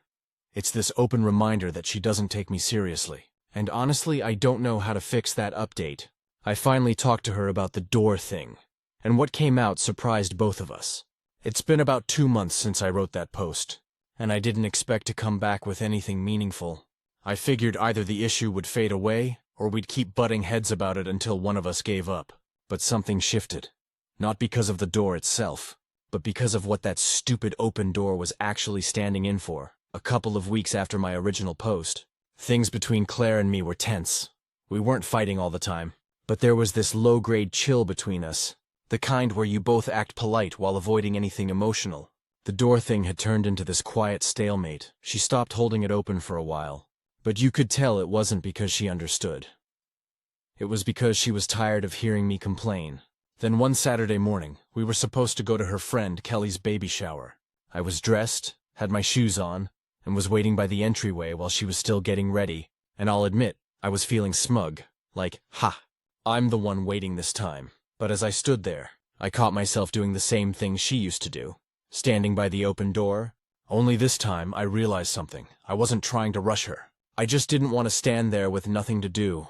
It was quiet, awkward, and I felt like I was lingering uselessly. I was just trying to look ready, not impatient. That kind of stopped me cold. When she finally came out, I shut the door behind us and said, "Hey, can I ask you something?" She looked at me like she was bracing for another complaint. I said, "When you stand there with the door open, what's actually going through your head? Like, what's the reason you do it?" She frowned, then shrugged. "I don't know. I guess I'm just trying to be ready to go. It's like, I don't want to sit around waiting when we're almost leaving. It's a habit. My dad always did that. He'd open the door when everyone was grabbing their stuff. It meant, let's move. And something about that made sense. I said, "So you don't mean it like you're rushing me?" She shook her head. "No, I mean, sometimes I get impatient, sure. But it's not about disrespect, it's just, my brain gets anxious when I'm waiting. I feel like if I don't do something, like open the door, grab my bag, whatever, we'll end up being late." That hit me harder than I expected, because suddenly I saw it. The way her knee bounces in restaurants when we're waiting for the check. The way she starts cleaning the counter when I'm finishing a phone call. She doesn't like stillness. It's not about me being slow. It's about her feeling stuck, I told her. I get that, but when you do that while I'm still getting ready, it makes me feel like you're rushing me, or like you're silently judging how long I'm taking. She looked guilty then. I didn't mean it that way, I don't realize how it looks. I guess I thought you were being dramatic. I laughed a little and said, I probably was, but I think we were both missing each other's point. We actually had a real conversation after that. Like, a good one. We sat on the couch for over an hour talking, not just about the door, but about why little things had started bothering us lately. She said she felt like we'd both been so focused on routines, work, chores, errands, that we'd stopped communicating unless it was about logistics. She said, you get so serious about stuff, and I make jokes to lighten it up, but then it feels like I'm not taking you seriously. And then you shut down. She was right. That's exactly what had been happening, I told her. I guess when I say something bothers me and you laugh or say I'm overreacting, it feels like I don't matter, she nodded. And for once she didn't try to defend herself. She just said, I didn't realize it came off that way. I'll try to be more aware, and I told her. And I'll try to not make everything a personal attack. Sometimes it really is just a habit. The next few weeks, we both started trying a little harder to meet in the middle. She stopped leaving the door open all the time. Not because I asked, but because she said she understood now why it bugged me. And I made a point of being ready earlier, so she didn't get antsy waiting. The craziest thing? That one conversation seemed to unlock a lot of stuff we hadn't talked about. We started going on walks after dinner again. Something we hadn't done in months. We'd talk about work. Random stories from our day, future plans. It felt lighter. One night during one of those walks, she said, you know, I used to think we were just different kinds of people. Like, you're slow and methodical and I'm impulsive, but maybe we're both just reacting to feeling unheard in different ways. That one stuck with me. We're not magically perfect now. We still get irritated over dumb stuff sometimes, but we've learned to pause before assuming the other person's intention. A funny thing happened about a month later. We were heading out to meet friends for dinner, and I was the one standing by the door this time, waiting for her. She was grabbing her scarf from the bedroom, and I caught myself with my hand on the doorknob. Ready to pull it open, I actually stopped, laughed quietly, and just waited inside. When she came out, she smiled and said, Thanks for keeping the door closed, Mr. Efficient. We both laughed. It sounds ridiculous, but that stupid door became this weird metaphor for our marriage. Like, sometimes one of us opens the door too early, metaphorically or literally, because we're eager to move forward, and the other person's just trying to get their shoes on. The trick is to give each other the space to get ready without feeling like we're being rushed or ignored. Looking back, I think the reason it hurt so much wasn't because of the open door. It was because it felt like a symbol of not being seen. And once we actually talked about it, we realized we were both feeling the same thing. Just in different ways. We've been doing better since then. Not perfect, but better, more patient, more intentional. And yeah, she still sometimes opens the door early. But now when she does, she'll grin at me and say, Don't worry. The symbolism's just for airflow, and I can't even be mad at that. Final update a year later. I finally understand what that open door really meant, and how it ended up changing our marriage. It's been a little over a year since I first posted about what I called the door thing. At the time, I was frustrated, confused, and honestly embarrassed that something so small was driving such a big wedge between me and my wife. It felt ridiculous. Like, how did I end up being the guy who couldn't handle a door being open? But I've learned a lot since then, and this past year really changed how I see both my marriage and myself. After the last update, when Claire and I finally had that honest talk, things got a lot better. We started communicating more. Not just about chores or plans or bills, but about how we were actually feeling. For a while I thought, okay, cool, problem solved. But what I didn't realize at the time was that the door thing wasn't just a one-off misunderstanding. It was kind of a preview of the way we were handling stress, control, and communication as a couple. Fast forward a few months, summer rolled around, and we decided to take a road trip through the Pacific Northwest. It was supposed to be a little reset. New scenery, just the two of us. No work emails, no routines. We spent a week driving up through Oregon, stopping at small towns, hiking, staying in cozy Airbnbs for the first time in ages. I felt like we were in sync. But the third night in, we were running late to dinner after a long hike. I was trying to find my wallet, she was ready to go, and guess what? She opened the door again, and instead of feeling angry, I just froze for a second and watched her. standing there with the door half open, brushing her hair back with one hand, waiting but not tapping her foot or sighing, just standing. Something clicked. It wasn't disrespect. It wasn't impatience. It was anxiety. She doesn't like that space between ready and go. It makes her restless. It's how she's wired. Later that night, I told her I noticed that pattern again. But this time I said it differently. Instead of, "You're being rude," I said, "You seem really uncomfortable waiting. What's going through your head when you're standing there?" And she told me something that completely reframed everything. "I always feel like if I'm not moving, I'm wasting time." My mom was like that. She'd get stressed if we were running late. Even by 5 minutes, I think I just picked it up. It's not about you being slow. It's me being scared we'll fall behind. That hit hard, because when I thought about it, I realized I had my own version of that. But the opposite. When I feel rushed, I panic. I hate the feeling of being pushed out the door before I've mentally checked all my boxes. It's not about the door. It's about control. 2 different coping mechanisms, same root feeling. That realization kind of changed everything. We started noticing other patterns, too. How she would multitask to calm herself down when she was stressed. While I would hyper-focus on one thing to regain control, both of us were trying to feel safe, just in opposite ways. So, instead of fighting over symptoms, we started talking about the causes. We ended up doing a few sessions of couples therapy. Not because things were bad, but because we wanted to learn how to handle conflict better. The therapist helped us see that the door was symbolic of how we both deal with transition moments. Those little in-between spaces in life where one of us is ready to move forward and the other one needs just a minute more. That's not something you fix overnight, but we learn to name it. When either of us starts slipping into those habits, we'll joke, "Hey, are we having a door moment right now?" It's become kind of a shorthand for, "Let's slow down and check in before we assume." And honestly, that's saved us from so many fights. A few months ago in October, we hosted Thanksgiving at our place for the first time. It was chaos. Family everywhere. Oven timers going off. People yelling over football. But we handled it like a team. There was this small moment that I'll never forget. I was carving the turkey, and Claire came over, squeezed my shoulder, and whispered, "Door's closed, babe." I didn't get it at first, but then I realized she meant, "We're good. We're in sync." That little moment made me weirdly emotional. Looking back, that disrespectful door I wrote about wasn't disrespect at all. It was just a symptom of 2 people who were living together but not fully understanding each other yet. We were reacting instead of listening. We were both standing in the doorway, just on different sides. Now I don't see that door as a fight anymore.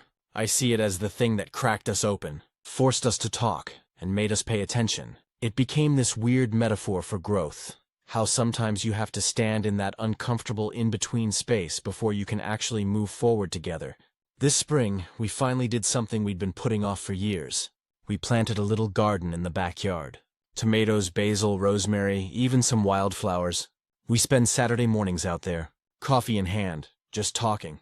Sometimes about serious things, sometimes about absolutely nothing. And every time we go back inside, one of us, usually her, will hold the door open and grin. Symbolism check, are we good? And every time I just smile and say, "Yeah, we're good." Stories number 7. My 15 years of memories, gone in an instant thanks to AI. You know those moments when your whole life shifts in the space of a heartbeat? Yeah, that's what happened to me last month. I'm a 36-year-old guy who's been obsessed with photography since high school. My dad gave me my first camera when I was 15. A beat-up Canon that smelled faintly of dust and old film. He used to say, "Pictures don't just capture time, they save it." I carried that with me through everything. College, relationships, travels, heartbreaks, and moments I couldn't put into words. Over the last 15 years, I built what I can only describe as my life's scrapbook. Thousands of photos, birthdays, road trips, my wedding, my divorce, the birth of my niece, my mom's final days in hospice, every sunrise I ever stopped to admire. I had it all backed up. Or at least I thought I did. See, I'm not an idiot when it comes to tech. I had external hard drives, cloud storage, even duplicates. I paid for a professional AI photo management service that promised smart organization, instant restoration, and lifetime backups. It sounded perfect. You could upload your entire archive, and it would tag everything, fix corrupted images, and make a searchable library of your memories. The company was called MemoriSync. They marketed it everywhere. AI-driven memory curation, secure personal archives, the future of digital preservation. I signed up early. Even recommended it to friends. For a while it worked like magic. I'd upload a folder from 2010 and the AI would clean it up beautifully. Sharpened old JPEGs, restored color to faded images, removed digital noise. It even made little auto albums like Your Mom's Birthday Moments or Summer 2017 Road Trips. I used to lose hours scrolling through them, like walking through a museum of my own life. Then one Friday night, I came home from work and decided to finally merge my last external drive with the main cloud library. I hadn't touched some of those files since before my mom passed, and I wanted them all in one place. I hit sync all. The process took a while. 1.3 terabytes of data, almost 15 years of photos and videos. I watched the progress bar crawl forward, sipping coffee, feeling strangely proud of how neatly I'd preserved everything. Then around 1 a.m., I got an alert. System optimization complete, duplicate memories detected, consolidating redundant files. I frowned. I didn't remember turning on any consolidation feature. I checked the settings. Everything looked normal. The AI had an auto cleanup tool that flagged blurry or duplicate photos. I'd used it before, and it always asked for confirmation. This time, there was no prompt. The next morning, I logged in to look through my archive and froze. The folders were still there, but the photos, the actual photos, were different. It took me a few seconds to process what I was seeing. The AI had reorganized my memories, but it wasn't just sorting, it was rebuilding. Pictures that used to be candid and messy were suddenly enhanced.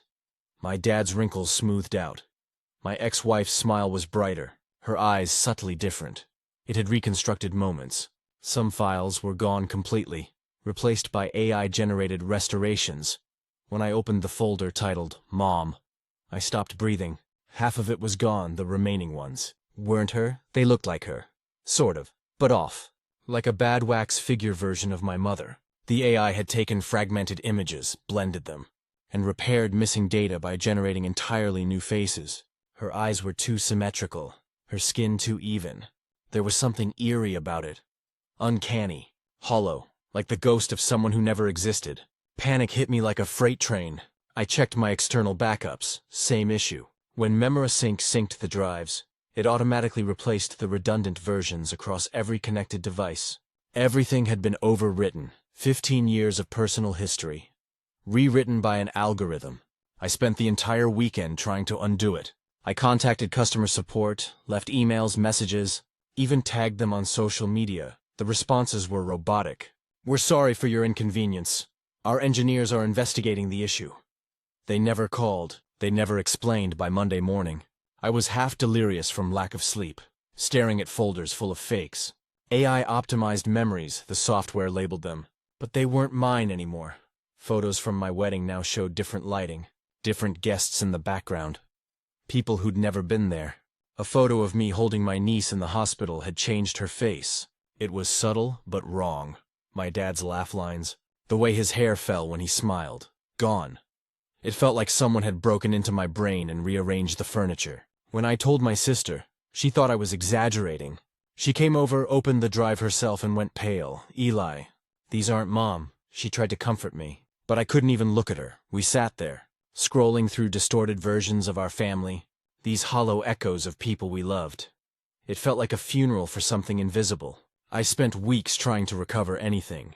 I sent drives to data restoration experts, scoured old emails for photo attachments, begged friends for old uploads I might have sent them. I recovered maybe 200 photos out of more than 18,000. MemoriSync eventually released a statement online, a sterile corporate apology. Something about a temporary algorithmic malfunction in our memory synthesis model, leading to unintended data regeneration. They offered users 6 months of premium credit for the inconvenience. 6 months for the loss of my life's archive. I tried to sue. So did others. Apparently, we'd all checked the AI optimization consent box buried in the terms of service. The clause literally said, "You consent to MemoriSync's use of AI reconstruction technology to enhance and synthesize incomplete or low-quality visual data. Backup synchronization may propagate optimized versions across connected devices." Legal speak for, "We can rewrite your memories and it's your fault." That was the day I unplugged everything. No more smart anything, no more AI curation, I bought a stack of external drives, the old-fashioned kind. Offline, no cloud, no sync, no algorithms. But the worst part wasn't the files themselves. It was the emptiness that followed. I'd scroll through what was left and feel nothing. The faces I saw weren't my family. They were ghosts made of pixels. For a while I fell into a deep hole. I stopped taking photos completely. I couldn't bear to hold a camera. It felt pointless. Like anything I captured could be rewritten again someday, one night. I was scrolling through my phone out of habit when I found a tiny folder I'd forgotten existed. An old, auto-backed up folder from a messaging app. Inside were maybe 30 photos. Most were blurry, random moments. My mom cooking, my dad asleep in a chair, my ex laughing at a bad joke, but they were real, imperfect, grainy, human. I sat there on the floor and cried like a kid. Since then, I've started rebuilding, not digitally, physically. I printed the photos I recovered and made an actual scrapbook. Paper, ink, tape, the works. I've started taking new pictures too. On a film camera this time. Something no algorithm can optimize. It's strange, you know. Technology promised us immortality. That nothing would ever be lost again. But somewhere along the way, we handed over the keys to our own history. 15 years of memories vanished. Not stolen. Not deleted, just rewritten. I can't get them back. But I can make new ones. Messy, blurry, flawed, and real. Maybe that's what my dad meant when he said pictures save time. Not because they're perfect, but because they preserve truth. And truth doesn't need enhancing update. 6 months later, what survived and what didn't. It's been half a year since everything was wiped out. And even now, I still wake up some mornings expecting to open my laptop and see those old photos waiting for me. Then reality hits. The folders, the fake faces, the hollow smiles, and it's like losing them all over again. At first I thought time would dull the pain. I figured like any loss, you'd eventually just adjust. But losing digital memories isn't like losing something physical. It's not a photo album that burns in a fire or a box that gets misplaced. It's something deeper. The illusion that the past was safe. That no matter what happened, those tiny pieces of your life were locked away forever. But AI didn't just erase them, it rewrote them. And there's something profoundly disorienting about that. Because now I can't even trust my own memories sometimes. Was my mom's kitchen actually painted blue, or did the AI enhance it that way? Did my ex-wife's hair really look that shade of auburn in 2013? Or was that an algorithm's idea of improvement? The line between what I remembered and what I saw blurred completely. The first month after the loss, I joined a small online support group called Ghost Data. It started as a Reddit thread. Other people who'd been hit by the same issue from meticulously or similar services. Within days, hundreds joined, people crying, angry, posting screenshots of distorted family photos that looked half-human. There was one woman, Julie, whose late husband's videos had been enhanced until his voice sounded wrong. Another guy, Marcus, said his son's baby pictures were replaced with AI-generated lookalikes. We all had the same story. Years of trust. Erased by a program that thought it knew better. Eventually, a tech journalist named Kara reached out to me through that group. She was writing an expose on memory loss by AI, and she wanted first-hand accounts. I hesitated at first. Part of me didn't want to relive it. But the more I thought about it, the more I realized silence only helps companies like meticulously. So I told her everything. How I'd trusted the system, how the warnings were buried in legal jargon, how support vanished the moment things went wrong. She listened for 2 hours, and when the article came out a few weeks later, it went viral. Headline: AI promised to preserve our memories, then it erased them. My story was the opening example. There was even a photo, me sitting in my dimly lit office, surrounded by empty hard drive cases and torn photo prints. It wasn't flattering, but it was honest. After that article, things snowballed. Other victims came forward. Some of us filed a class action suit. It's still ongoing, but I'm not holding my breath for real justice. The lawyers say the odds aren't great. Those terms of service are airtight. Still, I joined not for money, but for accountability. Someone needs to stand up and say this isn't okay. But the strange thing is, while all of that was happening, the legal mess, the media coverage, something else started shifting inside me. One night, I was going through my physical scrapbook, flipping past photos I'd printed from backups, when I noticed a blank spot where one was missing. I'd thought I'd filled it all in, but there was an empty sleeve in the plastic. I pulled open my drawer, half annoyed at myself for being sloppy, and found a single USB stick buried under a pile of receipts. It was tiny, old, one of those keychain drives from years ago. I had no idea what was on it. I plugged it into my laptop, and there it was. A folder titled Backup 2012. I clicked it open, and my heart nearly stopped. Hundreds of untouched photos. Real ones, originals, pre-AI. Pictures of my dad fishing in Minnesota, my sister's graduation, my mom holding a sparkler on 4th of July. Every pixel imperfect, every color raw. They were like finding lost treasure. I sat there for hours scrolling, shaking, laughing, crying all at once. The first real smile I'd had in months came when I found a video. A short clip of my mom dancing in the kitchen to some 80s song. It was only 18 seconds long, but it was her real voice. Her real laughter, not reconstructed, not enhanced. That night, I transferred everything to 3 separate offline drives and locked them away in a fireproof safe. No cloud, no AI, just pure human imperfection. That discovery changed something in me. It didn't erase the loss, but it reminded me that authenticity still existed, and that maybe not everything was gone. In the weeks that followed, I started helping others in the Ghost Data group. I have some tech experience, so I helped them check for hidden caches, offline duplicates, anything that might have escaped AI overwrites. A few people got lucky, others didn't, but for everyone, the act of searching felt healing. We even started a small movement. Just keep it human. It began as a hashtag and turned into a small advocacy group. We promote offline preservation, physical backups, and analog creativity, film photography, journaling, scrapbooks, printed books, anything that keeps memory tangible and human. I've met incredible people through it, real people who, like me, learned the hard way that convenience has a cost. Last month, I spoke at a local tech ethics seminar. My first time ever doing public speaking. I talked about my story, about losing mom's photos, about finding that old USB when I showed the video of her dancing.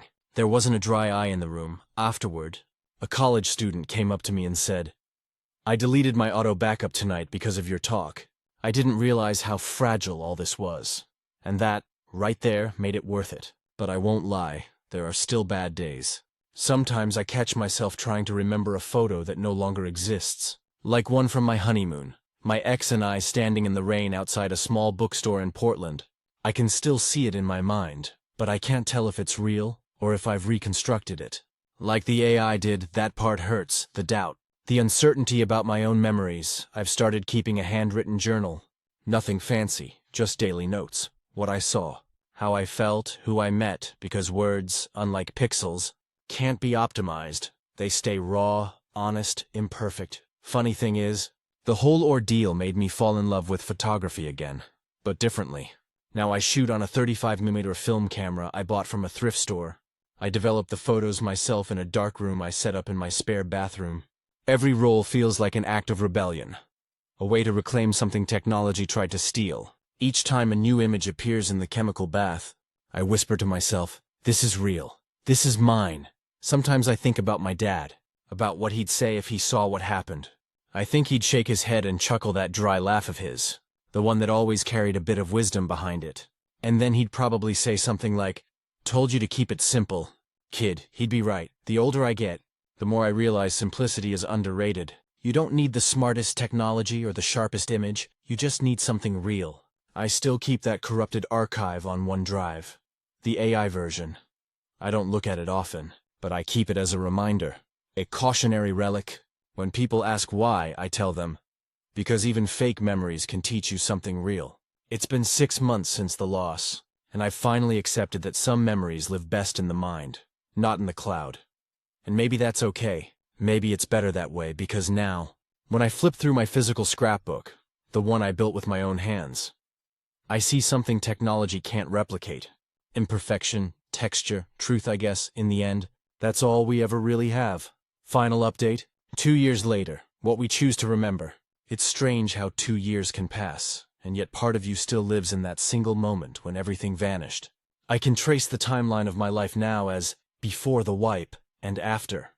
But what surprises me most is that somehow, the after turned out to be quieter, richer, and more human than anything that came before. A lot has changed, both for me and for the world.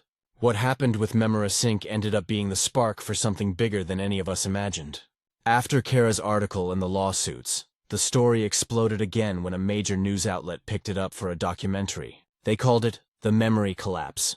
When the producers reached out, I almost said no. I was tired of telling the story, tired of reliving the loss, tired of having my grief turned into headlines. But Kara convinced me. "You're not just talking about photos," she said. "You're talking about ownership of the past." So, I did it. The documentary premiered last year. I sat in the theater surrounded by strangers watching my face flicker on screen. Me describing my mom's photo being rewritten. My voice breaking as I talked about finding that old USB drive. When the credits rolled, there was this long, heavy silence. Then people started clapping. Not polite applause. Real, heartfelt, emotional. I'll never forget the moment a woman came up to me afterward, tears in her eyes, and said, "My husband's audio journals were overwritten by an AI note app. Hearing you talk about this made me feel less crazy." That's when I understood that what happened wasn't just about me. We were all living through a new kind of fragility. One where our histories were stored in someone else's hands. The film's impact reached further than I expected. It caught the attention of a few lawmakers. Within a few months, there were public hearings about digital preservation rights. I got invited to testify. Something that would have terrified the old me. But I said yes. Standing in front of a congressional panel, I told them what it feels like to lose your mother twice. Once to death, and again to data corruption. I explained how AI doesn't destroy memories. It rewrites them, leaving you unsure what's real. I could see their faces change as I spoke. Some looked guilty, some curious, some skeptical. But a few, especially one congresswoman from Oregon named Claire Harmon, seemed genuinely moved. She later introduced what's now known as the Digital Memory Protection Act. It's not perfect, but it's a start. Companies now have to clearly disclose when AI models alter user content, and users can opt out of automated modification permanently. That law doesn't give me back what I lost, but it means no one else will unknowingly hand their memories to a machine. And that matters. As for me, I still run Keep It Human, which has grown into a real organization. We hold local workshops, teaching people how to preserve physical media, how to use analog tools, even how to build memory boxes. We've got volunteers all over the country now.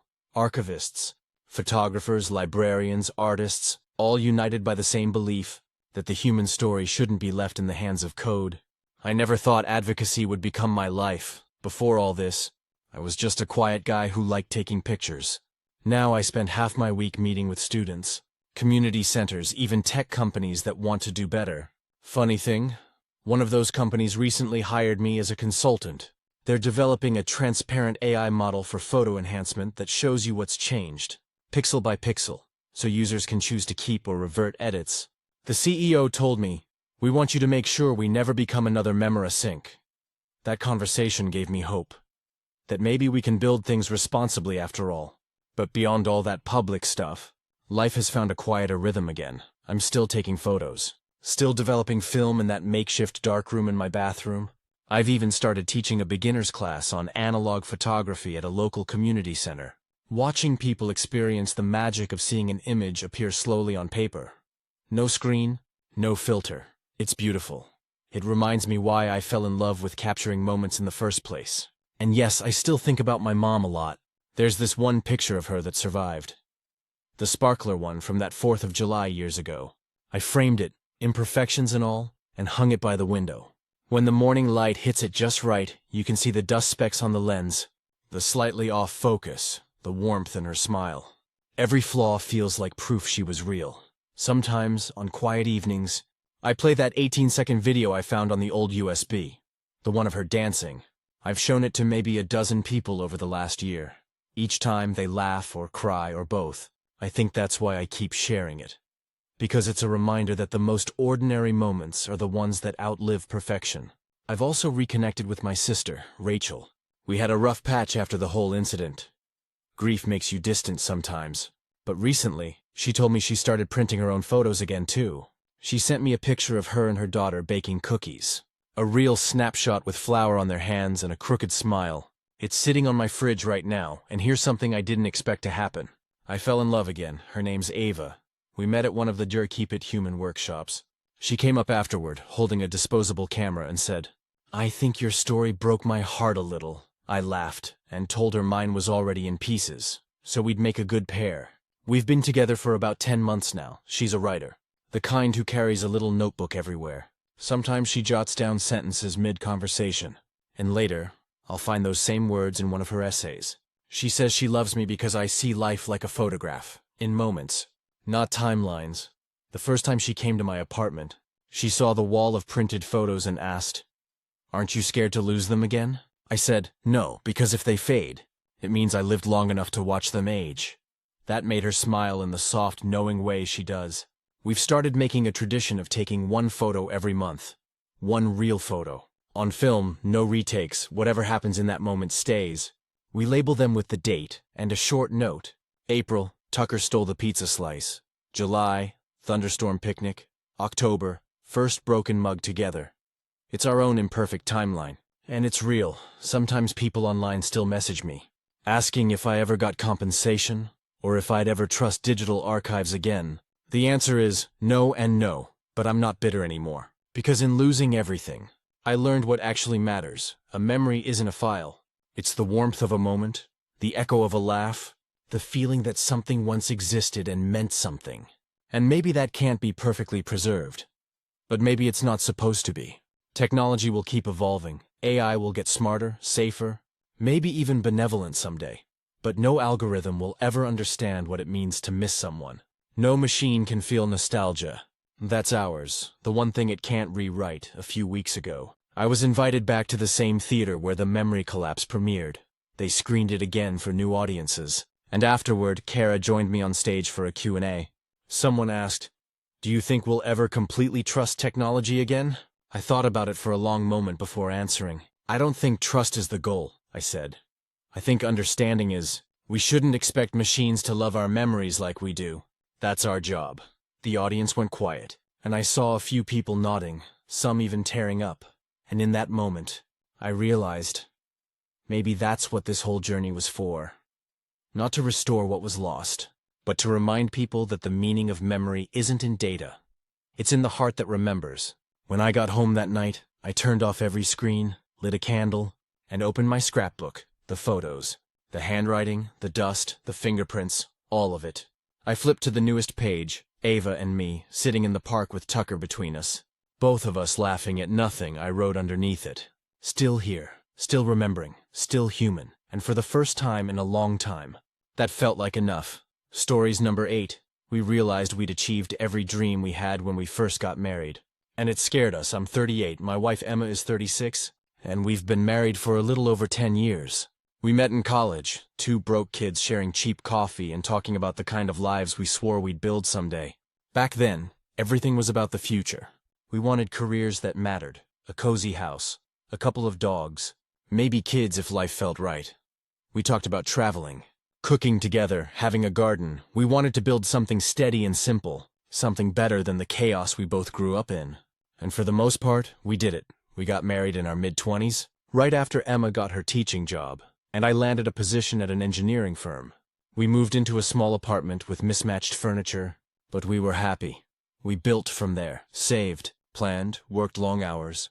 We made it through layoffs, tight budgets, and years of takeout dinners because we were too tired to cook. We fought sometimes, like every couple does, but we always found our way back to each other. About 3 years ago, everything finally clicked. I got promoted to project manager. Emma became the head of her department. We bought our dream home, a craftsman-style place in a quiet neighborhood outside of Portland. We renovated it together, added a deck, planted that garden we always talked about. We got 2 dogs, Cooper and Daisy.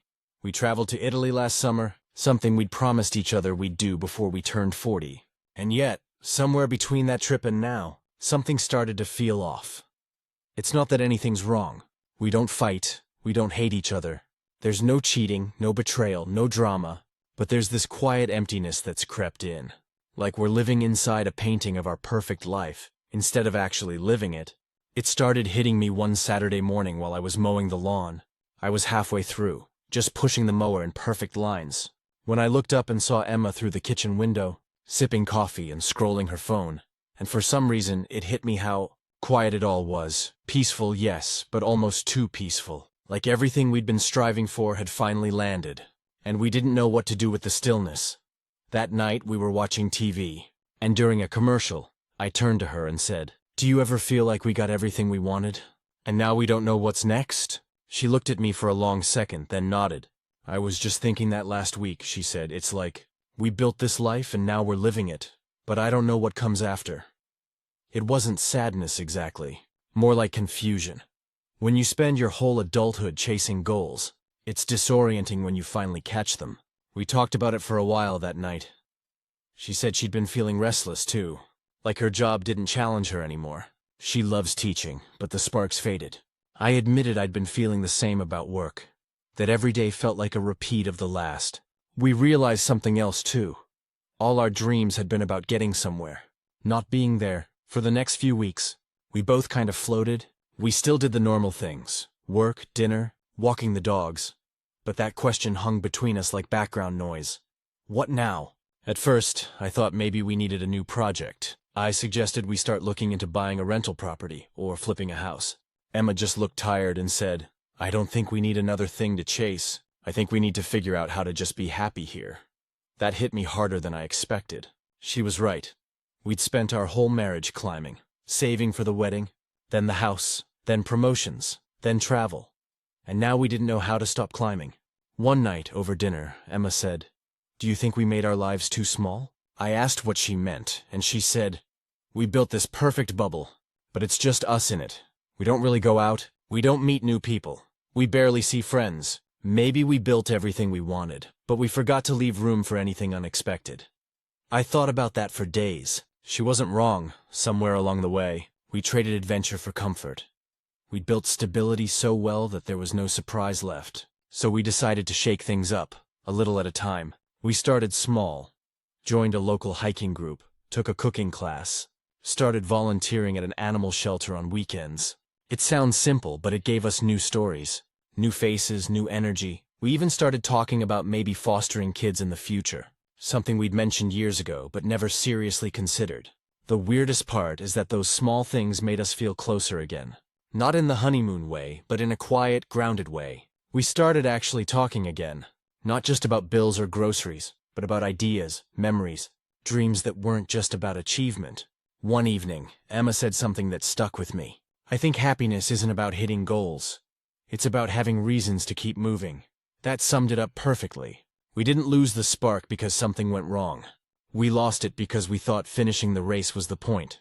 But it turns out, you have to keep finding new paths. A couple of weekends ago, we were sitting on the deck watching the sun go down, and Emma leaned over and said, "You know, I think we finally figured it out," I asked. "Figured what out?" She smiled and said, "That we don't need new dreams. We just need to keep living the ones we already caught." And for the first time in a long time, that felt enough. We still have our routines, but they feel different now. Fuller somehow. There's laughter again. There's connection. There's gratitude. I used to think the goal of marriage was building a life. Now I think it's learning how to live inside it once you've built it. Update. It's been about 8 months since I first wrote that post, and I wanted to share how things have been going. When I reread what I wrote, it almost feels like a snapshot of us standing at a crossroads, staring at a life we built but didn't quite know how to live in. Back then, it felt like something was missing, but I couldn't name it. Now I think I can. We weren't missing excitement or goals. We were missing growth.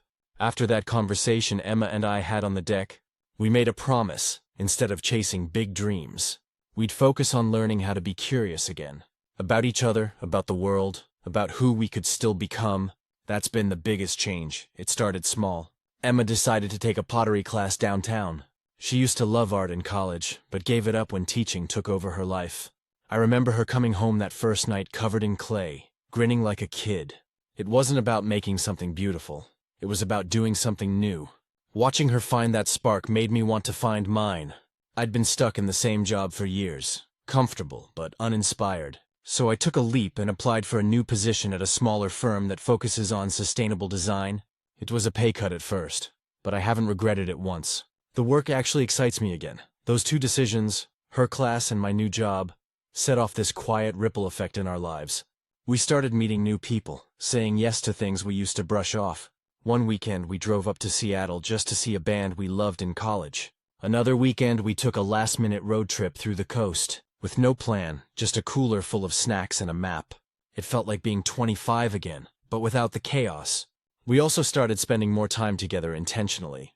Before, we'd both come home tired, cook dinner, watch Netflix, and call it a night. Now, we try to have slow nights once a week. No phones, no TV, just music, dinner, a bottle of wine, and talking. Sometimes it's serious. Sometimes it's dumb jokes and memories. But it's something real. The funny thing is, the more we focused on being present, the more the future started to take shape on its own.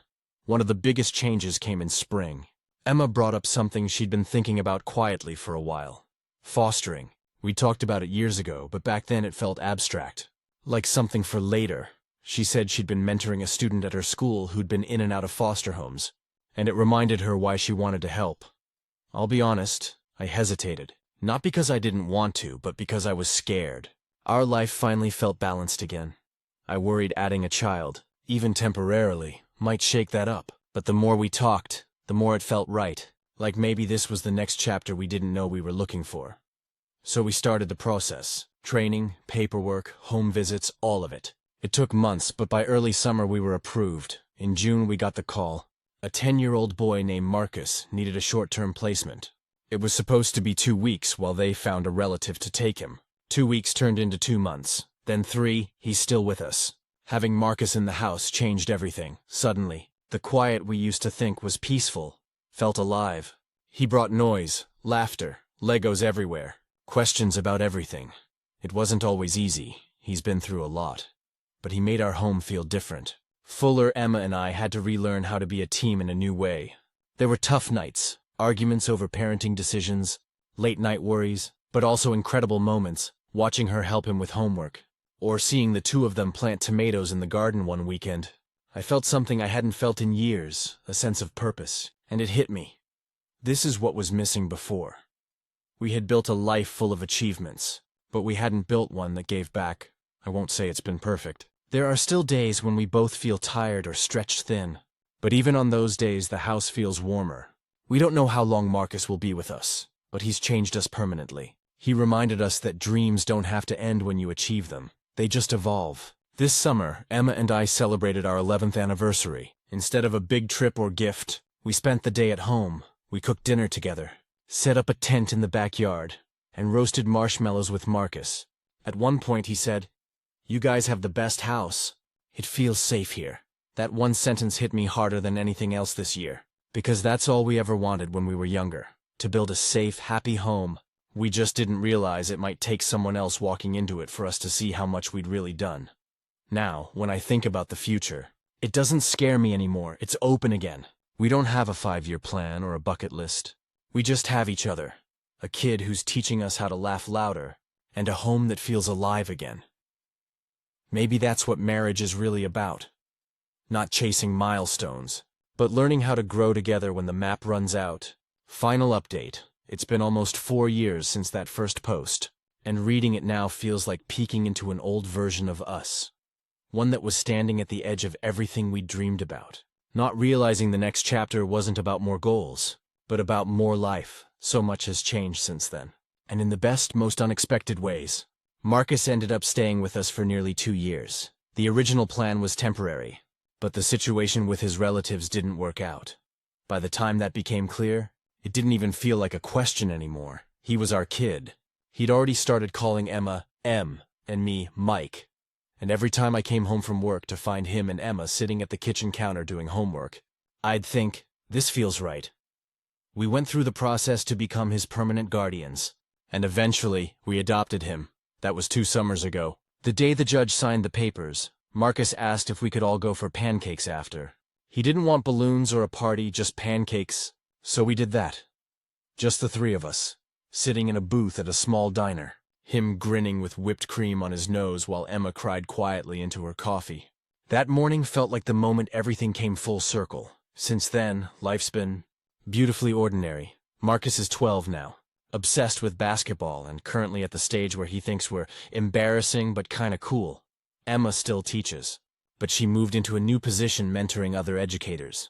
She's running workshops now, traveling sometimes, and I've never seen her so confident. I left my firm last year to start my own small design business focused on sustainable housing. It's slow growth, but it's mine, and it feels good to build something with my own hands again. We still have the same house, the same one we once thought was too quiet. Now it's full of noise. There's always music or laughter, or Marcus yelling at his video games. The garden's still there too, but now he helps with it. This year he insisted on growing strawberries and sunflowers. It's messy and overgrown, but I love it that way. The biggest shift, though, has been how we see life now. Back then, everything was about what we hadn't done yet.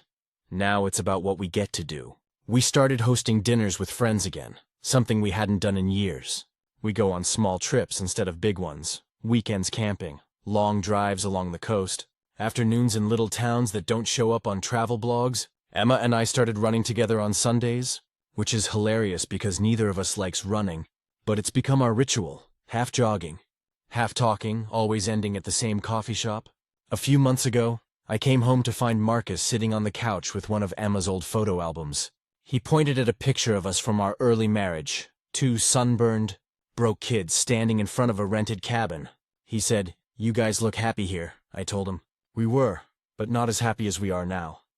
He thought about that for a second and said, "I think people get happier when they stop trying so hard to be." And I swear, for a 12-year-old, that kid has more wisdom than I did at 30. Emma and I talk sometimes about how strange it feels to look back at the life we once thought was the finish line. We laugh about how we used to make spreadsheets for every decision, how we were obsessed with hitting milestones. I think we were scared of slowing down because slowing down felt like failure. But now I see it differently. Slowing down was the whole point. We also found new ways to stay connected that aren't tied to structure. Every month, we have what we call First Fridays. It started as a joke when we realized we were spending too many Friday nights doing laundry or answering work emails. Now, it's our rule. No plans, no chores, no phones. Just the three of us doing something, bowling, movie night, making tacos, painting the living room wall because Marcus decided it should be more fun. Those nights end up being the ones we remember most. There's one more thing that happened recently that I never saw coming. About 6 months ago, Marcus's biological mom reached out through the agency. She'd gotten sober, found steady work, and wanted to reconnect in a limited way. It was a hard decision, but we talked about it together, me, Emma, and Marcus, and agreed to meet her for coffee. It was emotional, complicated, but healing too. Watching Marcus handle it with so much maturity made me realize how much he's grown, and how much we've all grown alongside him when we got home that day. Emma said something that stuck with me. 4 years ago, we thought our life was finished, turns out. It was just starting. She's right. Our lives look nothing like the ones we imagined back when we were sitting in that college cafe, scribbling dreams on napkins. But maybe that's what makes it so good. We've learned that the best parts of life aren't the ones you plan. They're the ones that surprise you when you stop needing to have it all figured out. Now, when I walk out into the yard and see the overgrown garden, the basketball hoop leaning slightly to one side, and our 2 dogs sprawled on the deck, I feel this calm I never used to have. The kind that comes when you realize you don't need to chase anything anymore. You're already right where you're supposed to be, so yeah. My wife and I did achieve all the dreams we had when we first got married. But what I didn't understand back then is that dreams don't end when you reach them. They just grow up the same way we did. And honestly, I wouldn't trade this version of life for anything. Stories number 9. My friend's hygiene has gotten so bad it's hard to be around her. And I don't know how to bring it up without hurting her. This has been eating at me for months, and I don't know how to deal with it without coming off as cruel or judgmental. I 27F have been friends with Melissa 28F since college. We met during sophomore year through mutual friends, hit it off instantly, and have been close ever since. She's one of those people who's warm, funny, and easy to talk to. The kind of friend who remembers everyone's birthday, always offers to help you move, and gives you those "you've got this" pep talks when life sucks. But lately something has changed. It started last winter. Melissa went through a rough breakup after her boyfriend of 3 years. Ryan ended things out of nowhere. She was devastated. They'd lived together, shared a dog, the whole 9 yards for weeks. She barely left her apartment. I did what any friend would. Brought her food, helped her with errands, stayed over some nights just so she wouldn't feel alone. At first, I didn't think much of her being a little unkempt. She was grieving. Her hair was greasy, her pajamas had coffee stains, and her apartment smelled kind of musty. Totally understandable after a breakup. But then spring came, and nothing changed. Her hygiene started to slip in noticeable ways. When we'd hang out, I'd catch a strong body odor. Not just "I haven't showered today" smell, but that deep, sour smell of sweat that's been there for days. Her hair looked like it hadn't been washed in a week, and there was this faint smell of mildew that clung to her clothes. The first time I noticed it really bad was when we went to a coffee shop together. She leaned in to show me something on her phone, and the smell hit me so hard I instinctively pulled back. I felt horrible immediately. I tried to cover it up by pretending to sneeze or adjust in my seat. Since then, it's just gotten worse. When we hang out, she sometimes wears the same hoodie and leggings for days in a row. Her teeth have this slight yellow film that wasn't there before. Even her dog Daisy smells unwashed. It's like she stopped caring completely, and I get it. Depression can do that. I've been there myself, but the problem is, no one said anything to her. Our mutual friends all avoid it, but I can tell they've noticed too. We used to have group movie nights, but lately, people have been busy. Even I've started finding excuses not to hang out indoors with her, which makes me feel like an awful person. Last month, she came to my apartment for a girls' night. I'd lit candles, ordered food, all that. The second she walked in, I could smell her. It wasn't subtle. My couch smelled faintly of it even after she left. When she hugged me goodbye, her hair smelled like old sweat and cigarette smoke. Even though she doesn't smoke, I felt terrible for even thinking this, but I couldn't help it. I didn't want her to touch anything. After she left, my roommate Jess pulled me aside and said, "Okay, I don't want to be mean, but your friend needs to shower. That was bad." I told her I knew, and that I didn't know what to do. Jess said, "You're her best friend, you have to say something." But how do you tell someone that? "Hey, you smell bad?" It feels cruel no matter how I spin it. A few weeks later, I tried to gently bring it up. We were out for brunch, sitting outside, and she mentioned she'd been feeling tired all the time. I asked if she'd seen a doctor or therapist, and she said, "No, I've been meaning to. I just can't find the energy lately." I wanted to say, "That's okay, but maybe part of that's because you're not taking care of yourself. You haven't even been showering regularly." But the words stuck in my throat. Instead, I said, "You should really take care of yourself, Mel. You deserve to feel good again." She smiled sadly and said, "Yeah, I know, I just can't get motivated lately." That broke my heart, because I realized it wasn't just laziness or neglect. It was pain. Still, the hygiene thing hasn't gotten better. In fact, it's starting to impact her life in bigger ways.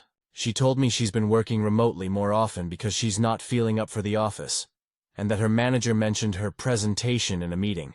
I don't think she realizes they probably mean her appearance and hygiene. I've tried small hints, suggesting spa days, or saying things like, "I've been trying this new shampoo. It's amazing. You should try it." But she always brushes it off with, "Maybe later." Last week, I hosted a small get-together at my place. I invited a few friends, including Melissa, when she arrived. The room got noticeably quiet. No one said anything, but I could see people shifting uncomfortably. I tried to act normal, but halfway through the evening, my friend Tyler texted me from across the room. "Dude, you can smell her from here. Please tell me you've said something." I just put my phone down. When everyone left, Melissa hugged me and said, "I really needed this. Thanks for always being there for me." I almost cried, because she meant it, and she is such a good person. But I can feel people pulling away from her, and soon she'll notice it. I don't want her to lose her friends or her job because no one had the courage to be honest. I've talked to my mom about it, and she said, if she's truly your friend, you owe her honesty. But with compassion, I keep trying to imagine how to start that conversation. What words could make it even slightly okay? "Hey, I've noticed you've been having a hard time, and I'm worried about you. I think your self-care might be slipping a bit." Something like that, maybe. But then I imagine the look on her face if she realizes I'm talking about her smell, and my stomach knots up. I know if it were me, I'd be mortified. But I'd also want to know. I think deep down she does know, but she's too lost in whatever she's feeling to face it. So I'm stuck in this awful limbo where I'm both protective of her and slowly distancing myself from her at the same time. I feel like I'm betraying her either way. I just want my friend back. The one who used to wear red lipstick, braid her hair before brunch, and make everyone laugh until we cried. I miss her, and I don't know how to help her without breaking her heart. Update: I finally talked to Melissa about her hygiene, and it didn't go the way I expected. But I'm glad I did it, so I did it.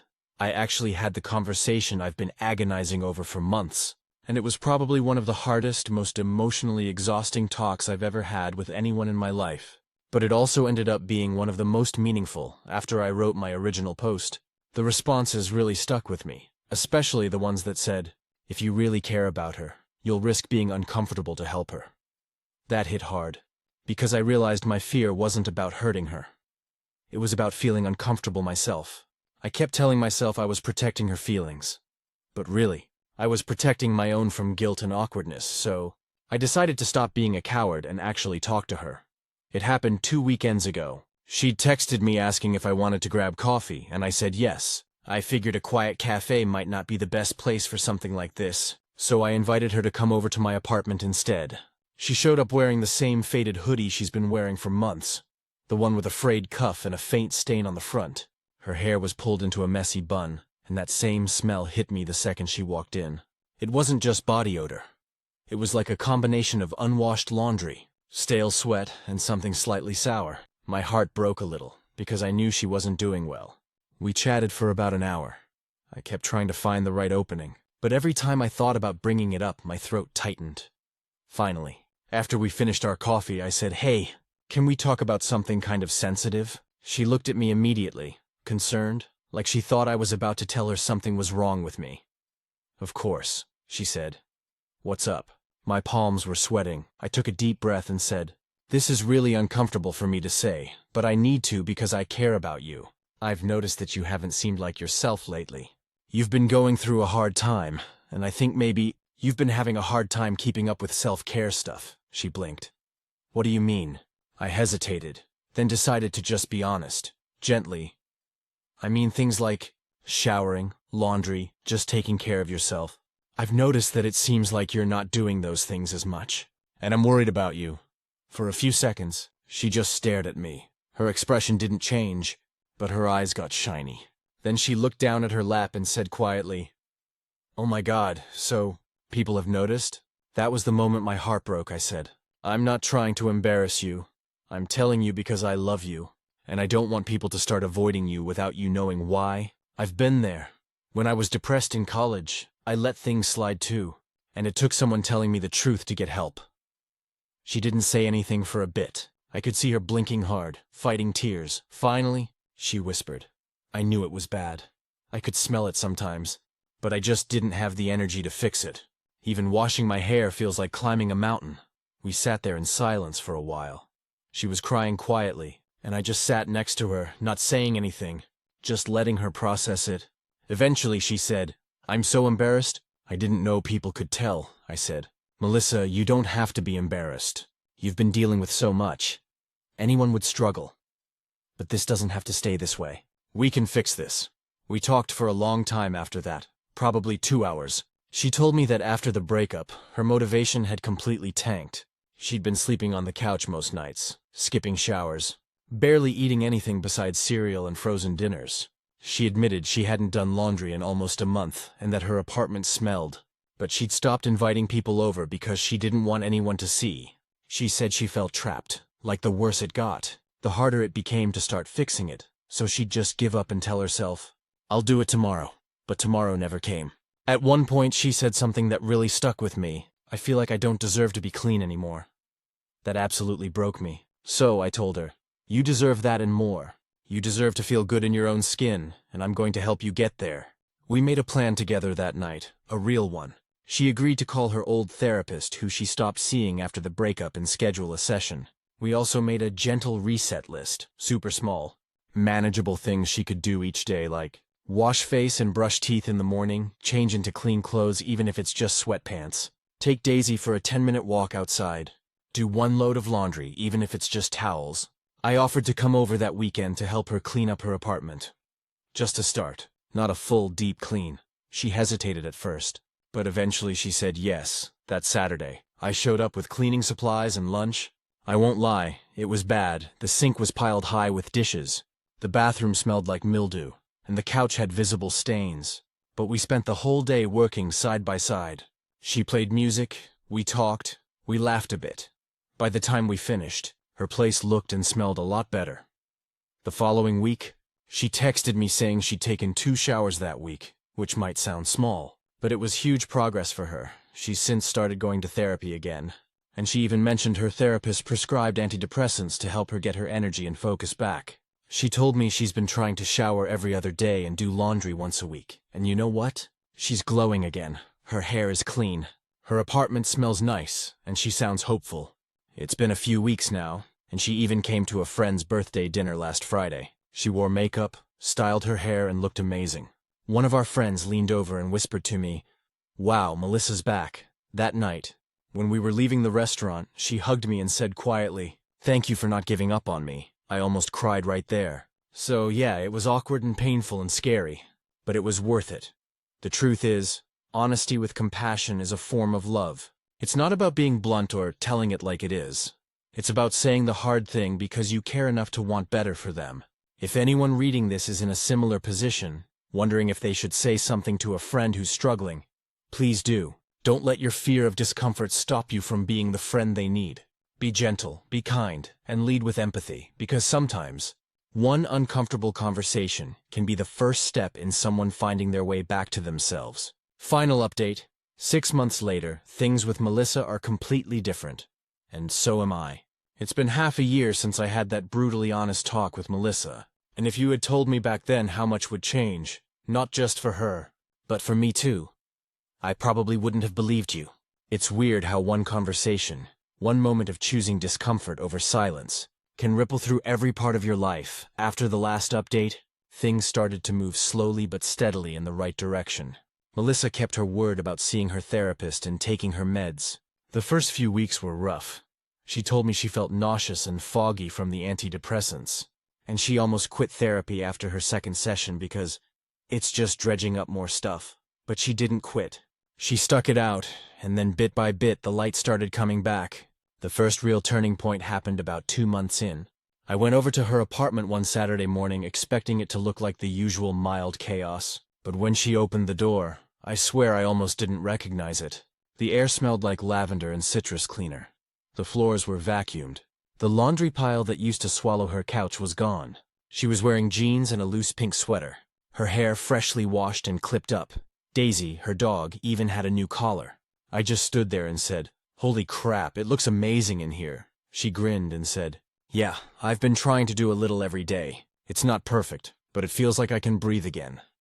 That phrase, "I can breathe again," stuck with me. We spent that morning cooking breakfast together, and at one point she laughed. That old, loud, infectious laugh she used to have. It was the first time in months I'd heard it. It made me realize how much I'd missed her over the next few months. She really started rebuilding her life piece by piece. She reconnected with a few of our mutual friends she'd pulled away from. She started going back to the gym, even if just to walk on the treadmill. She dyed her hair a warm copper color in June, and I remember her texting me a selfie saying, "I wanted to look like a person who's starting over." And she did. By July, she was going into the office again, and her coworkers apparently noticed. One of them even pulled her aside and said, "You seem like yourself again."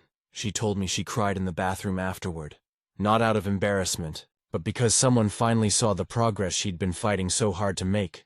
But here's the part that surprised me the most. Somewhere in all of this, I started changing too. That conversation we had, the one I was terrified of having, made me realize how often I avoid honesty in my relationships. Not just with her, but with everyone. I've always been the peacekeeper, the person who swallows discomfort to keep things smooth.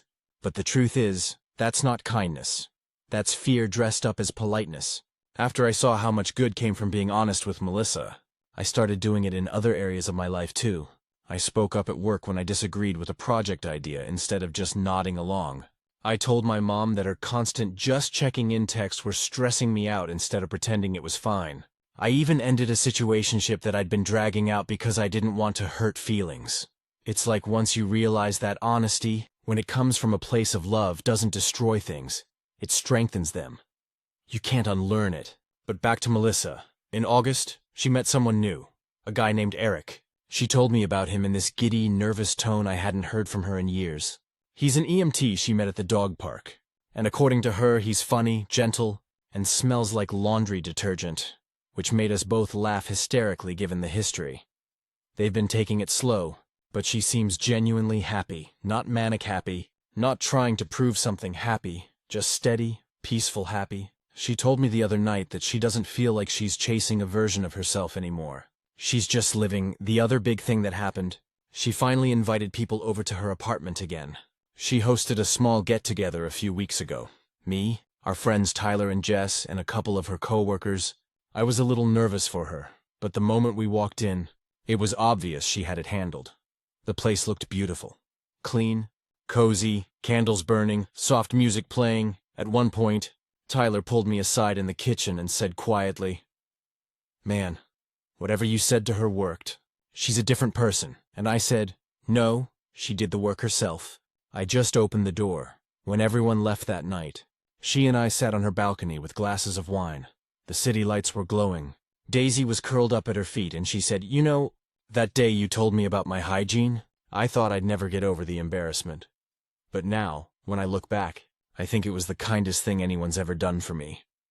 I teared up a little. I told her I was scared she'd hate me for it. She smiled and said, "I did, for like 10 minutes. Then I realized you were the only one brave enough to tell me the truth." We sat there in comfortable silence after that, and it hit me how far she'd come.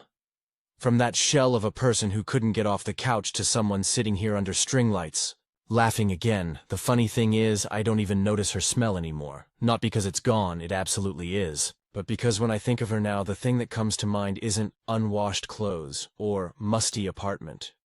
It's the smell of her favorite vanilla candle, her new citrus shampoo, and the way her laugh fills a room. She's not just clean again. She's alive. And I guess that's the whole point.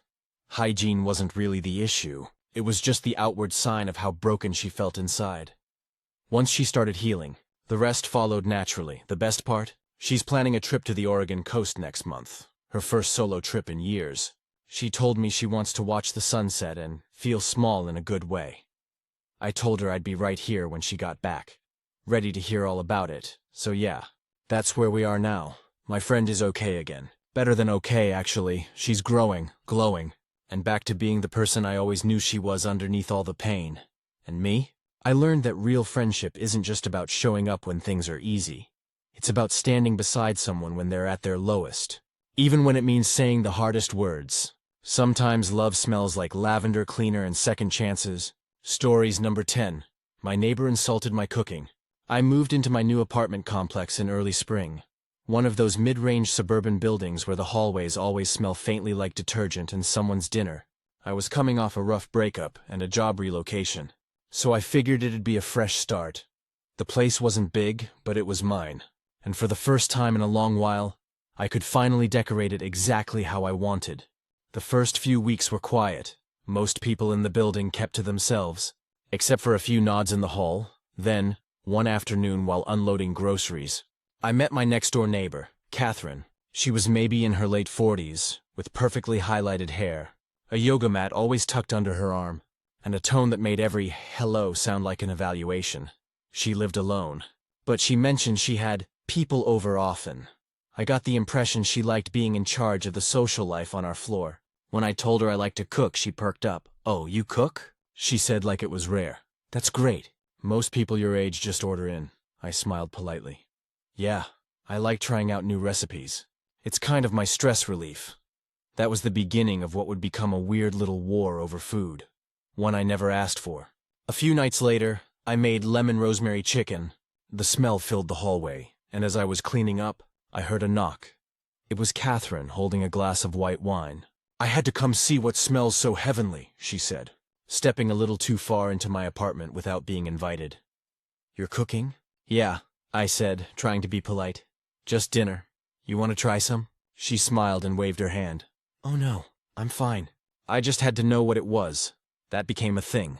Whenever I cooked, garlic shrimp, stew, baked bread, she'd appear. Sometimes she'd compliment it. Sometimes she'd make passive comments like, "That's a lot of butter." Or, "Oh, I haven't had carbs in years." Still, I tried to be friendly. Then one Saturday, she invited me to her place for a neighbor dinner. It was potluck style. She said I should bring whatever it is you're always making that smells so strong. That wording should have tipped me off. But I figured, hey, Maybe this is a chance to make friends. I spent hours making chicken marsala with homemade sauce. I even plated it nicely in a serving dish, with fresh parsley on top. When I showed up, there were 5 other people there, all her friends, the type who wear coordinated casual clothes and drink wine with their pinkies slightly raised. Catherine introduced me as the new girl who loves to cook. I smiled, feeling a little like an exhibit. When dinner started, everyone served themselves. I noticed Catherine had made a salad and something she called low-carb lasagna, which looked like stacked zucchini and cheese. After a few bites, one of her friends, Doug, turned to me and said, "This chicken is amazing. Did you really make this yourself?" I said yes, and he nodded, genuinely impressed. But before I could even feel proud, Catherine chimed in. "It's good," she said, with that smile that wasn't really a smile. "Though it's a bit heavy, don't you think? Probably not something you'd eat often if you're watching your health." The table went quiet. I laughed awkwardly and said, "Well, it's comfort food. Not every meal has to be kale." Her friend chuckled, but Catherine's face tightened. She quickly changed the topic, but I could tell she didn't like being one-upped in her own kitchen. After that night, things got weird. When I cooked, she started making comments through the wall, loud enough for me to hear. Oh my God, the smell of grease again? Doesn't she ever just make a salad? At first, I tried to ignore it. Then one day, I came home to find a note taped to my door. "Hi, neighbor. Just a friendly reminder that some of us are sensitive to strong cooking odors. Maybe try using less oil." Thanks. I was stunned. I didn't even cook anything extreme. Just sautéed onions and chicken. I texted the building manager, Ben, asking if anyone had complained. He said no, and that as long as I wasn't burning food or triggering alarms, I was fine. Still, it got under my skin. Every time I turned on the stove, I felt paranoid. One evening, I was making stew and sure enough there was a knock. Catherine again. "Can you open a window or something?" she said, waving her hand dramatically. "It's really strong today." "It's just dinner," I said. "And I'm within my lease rules. I'm not doing anything wrong." She gave this fake laugh and said, "Relax, honey. Just thought you'd want to be considerate." That night, I finally snapped. I posted on our building's group chat, "Hey everyone, if anyone smells something delicious tonight, that's just me cooking. Sorry, not sorry, and it's dinner. Not a gas leak." It got a bunch of laughing emojis and thumbs ups. I knew Catherine saw it because her response came the next day. She started running a diffuser in the hallway, one that blasted lavender and eucalyptus so strong it made me sneeze every time I left my door. The petty war had officially begun. I ignored her until she escalated again a few weeks later. I hosted a small dinner for friends, just 4 of us, eating pasta and drinking wine. Around 9 p.m., there was a knock. "Catherine again, wearing a robe, can you keep it down?" she said, glaring past me at my guests. Some people actually like peace and quiet. Before I could answer, my friend Aaron piped up, "It's literally 9 o'clock. "Chill out, lady," Catherine huffed, turned around, and slammed her door. The next morning, I found another note. "Cooking and loud socializing past 8 p.m. are inconsiderate. Please remember this is a residential building, not a frat house." That was it. I took photos of the note and forwarded everything to Ben, the manager. He said she'd been warned before for harassing other tenants. Apparently, she once yelled at someone for grilling on their balcony. He told me not to engage with her and that they'd handle it for a week. It was quiet. Then one morning I got a knock again. This time, not from Catherine, but from Ben. He looked uneasy. He said someone filed a complaint about persistent cooking smells and social disturbances. I didn't have to guess who, but he assured me he knew it was nonsense. Still, he had to follow protocol and do an inspection. When he came in, he looked around and said, "Wow, your place smells amazing." I laughed and told him it was just oatmeal with cinnamon. He shook his head. "Honestly, she's complained about 4 other neighbors. Don't worry about it. You're fine." Later that day, I heard raised voices through the wall, Ben and Catherine arguing, then silence. After that, she didn't speak to me again for almost 2 months. Then one day, I was leaving for work when she stopped me in the hall. She looked different, tired, maybe even embarrassed. "Hey," she said quietly. "Listen, I wanted to apologize for being a little harsh before." I didn't say anything. She sighed. "My doctor told me I might have something called parosmia. It makes smells distorted. Things like garlic or meat smell rotten to me. It's been getting worse, and I took it out on you." I didn't know what to say. I felt my anger melt into something else. Not forgiveness exactly, but understanding. I told her I appreciated the apology and that I didn't mean to make her uncomfortable. She nodded, then said, "Your food always smells amazing to everyone else." I think that made me jealous. After that, things actually got better. She stopped complaining, and I started being more mindful, closing my kitchen door when I cooked, running the vent fan more often. We even started saying hi in the hallway again. Genuinely this time. A few weeks later, she left a small note under my door with a jar of homemade pickles. They might not taste as good as your chicken, but it's a start, I laughed out loud. Now every once in a while I'll see her in the hallway, carrying groceries or heading to yoga, and she'll smile and ask, "What's for dinner tonight?" And sometimes, when I make too much, I pack up a plate for her. She always takes it with a quiet thank you. Funny how people can go from being your biggest headache to an unexpected sort of friend. All because of food. These days when I cook, I don't worry about the smells anymore. The way I see it, a home should smell like something lived in. Garlic, onions, cinnamon, whatever. It means life's happening, and if Catherine ever knocks again, I'll be ready. With an extra plate and maybe a bottle of wine. Update, 6 months later. Cooking, friendship, and unexpected lessons. It's been about 6 months since the Great Smell Wars, as I jokingly call them now. And things have changed in ways I never expected, Catherine and I. After all the passive-aggressive notes and hallway confrontations are friends, sort of. It started slowly one evening.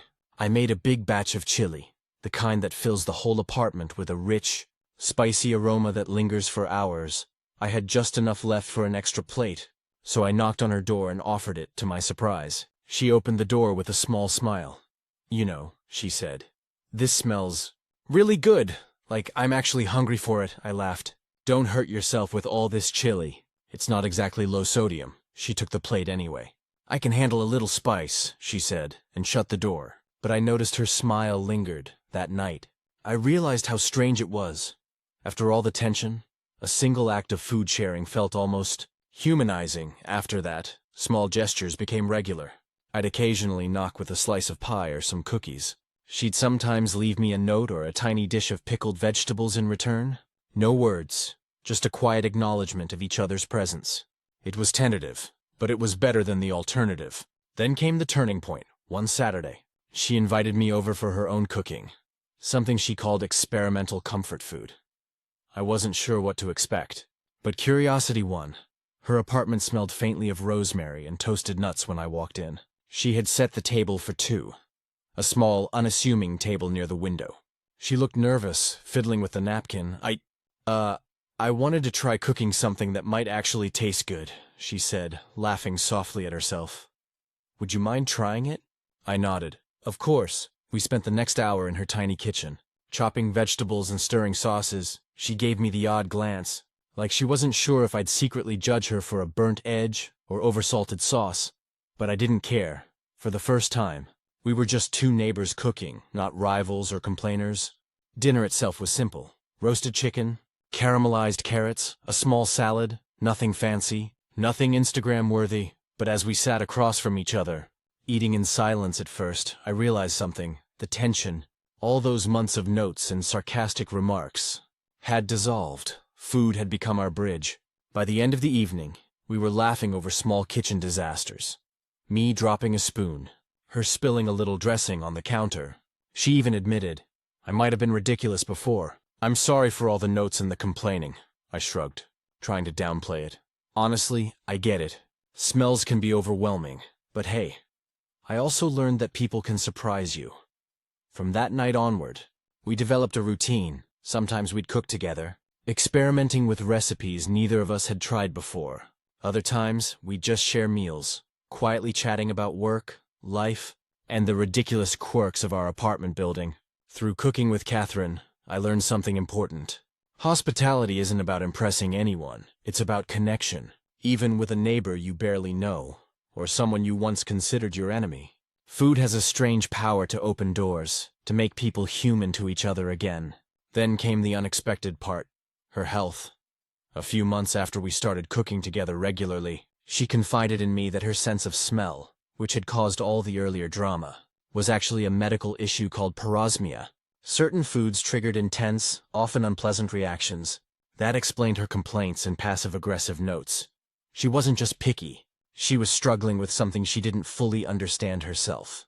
Knowing that shifted everything. The irritation I'd felt suddenly seemed petty. It wasn't about me or my cooking. It was about her own struggles. That perspective changed the way I approached not just her, but life in general. Sometimes people act out because of problems we don't see, and a little patience goes a long way. As our friendship grew, cooking became less about proving myself or being defensive and more about collaboration. I'd bring ingredients, she'd suggest tweaks, and sometimes we'd laugh at our failures. One night, we accidentally burned garlic bread and had to order takeout. But we laughed so hard at our incompetence that it didn't even matter. A few months ago, she invited me to a small dinner party with a few friends. I was nervous. Last time I met some of her friends, they'd been judgmental and cliquey, but this time they were warm, curious about my recipes, and genuinely interested in learning. Catherine introduced me not as the new neighbor or the garlic offender, but as her cooking partner. That simple title meant a lot. Through all of this, I've also noticed changes in myself. I'm less defensive, more willing to share, more patient.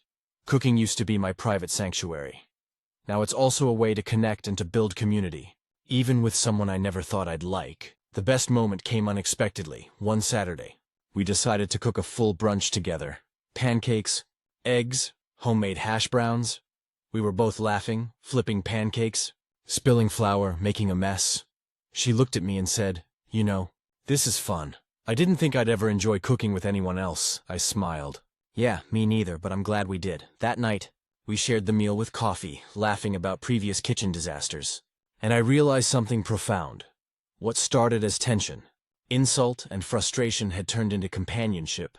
Laughter and understanding. I still cook for myself sometimes, still make big batches of chili, still fill the apartment with smells. But now, the smells aren't just odors in the hallways. They're invitations, reminders that food can bridge gaps between people, even neighbors who once insulted each other. And Catherine, she's still particular, still sometimes teasing about my use of too much butter, but now it's playful, not judgmental. It's a sign of friendship. I guess what I learned through all this is simple. Sometimes people's reactions say more about them than about you, and sometimes the thing that causes friction. In this case, my cooking can also be the thing that brings people together. Cooking, it turns out, isn't just about feeding yourself. It's about connection, patience, and sometimes forgiveness. And in my apartment building, on the 4th floor, that lesson smells faintly of garlic, rosemary, and laughter. Final update. 2 years later, community, cooking, and unexpected bonds. It's been about 2 years since Catherine and I stopped being enemies over chicken smells and started being something like friends. Honestly, even that term feels insufficient. She's more like a partner in culinary chaos, a neighbor who went from passive-aggressive critic to accomplice in flour-covered laughter. The change didn't happen overnight.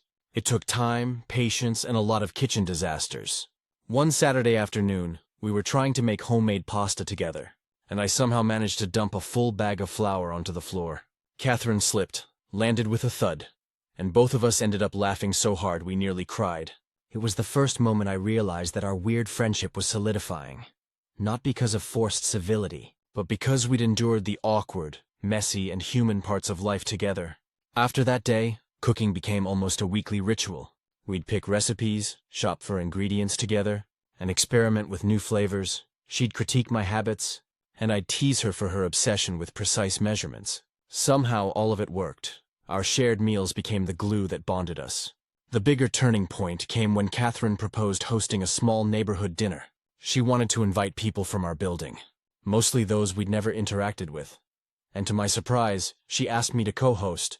"We'll make it a culinary experiment," she said, eyes twinkling. "People need to see that food can bring people together, not divide them," I agreed. Though I was nervous, planning the menu, shopping for ingredients, and coordinating with a dozen neighbors was chaos. Flour on the counters, miscounted utensils, and Catherine's constant commentary on how I was probably under-seasoning again. But it was also exhilarating.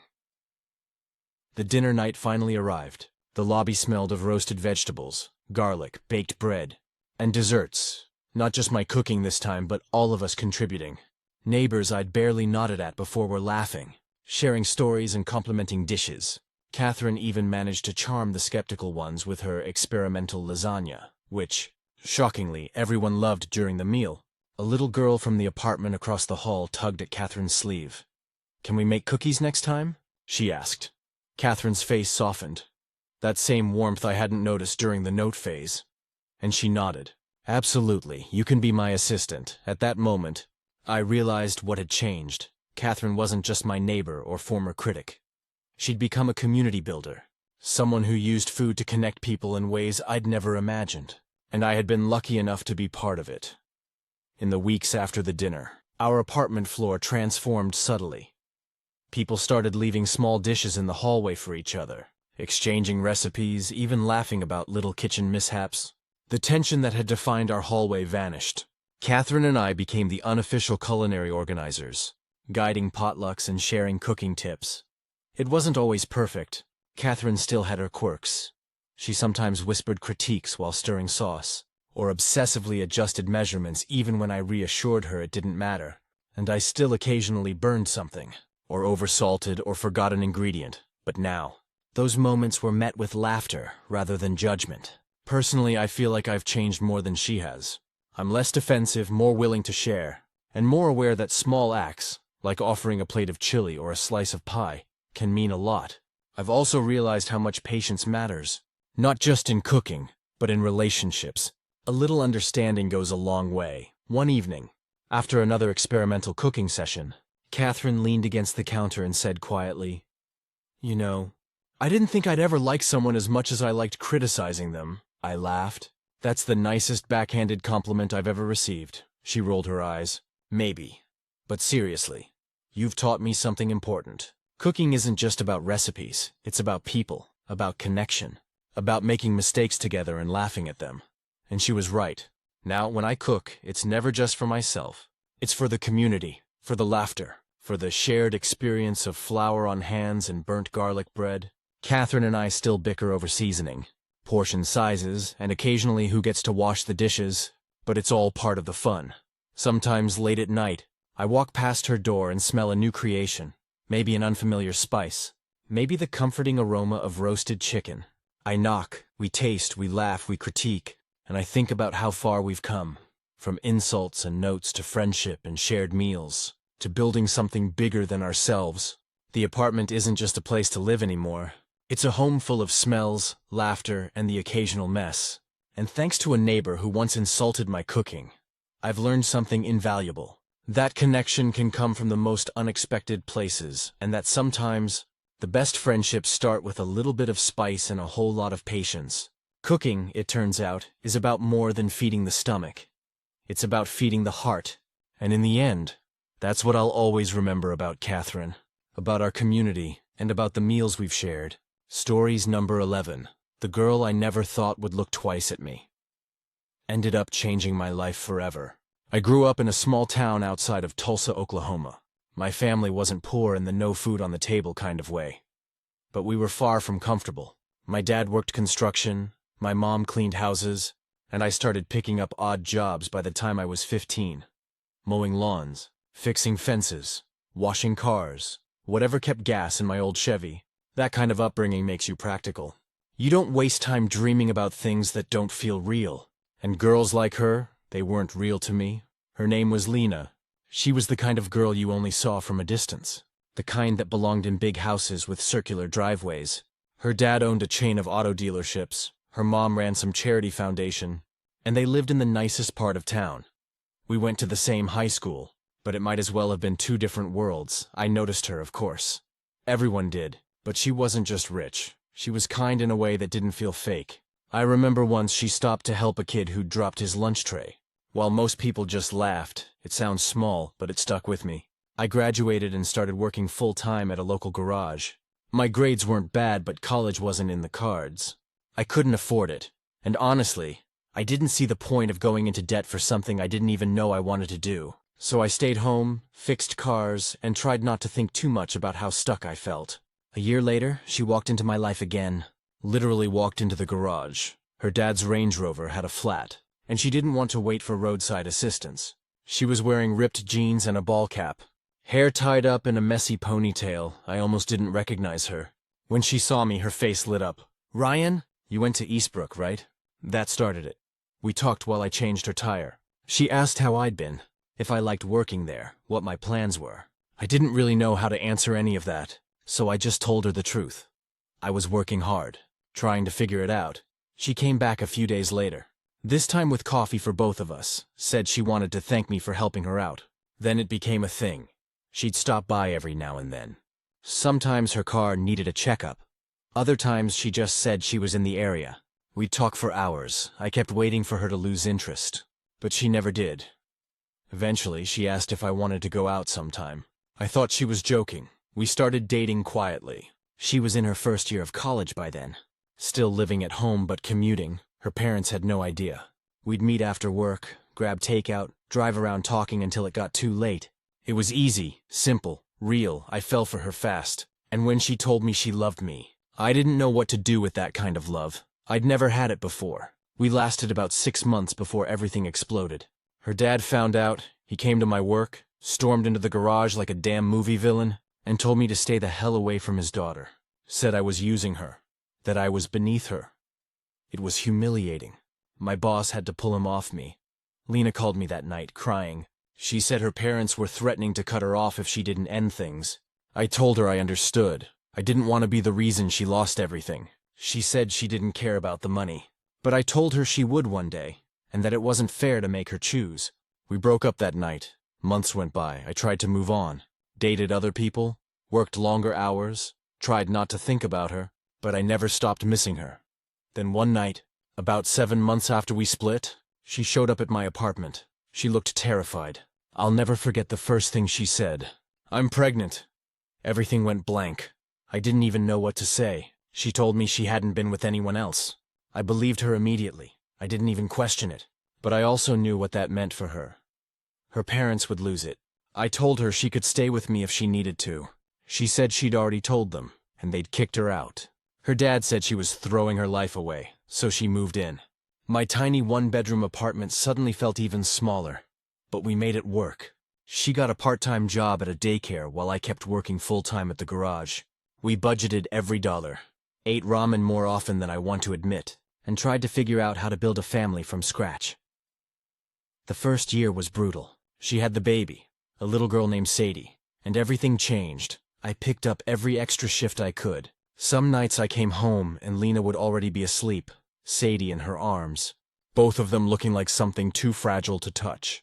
Her parents didn't speak to her for over a year.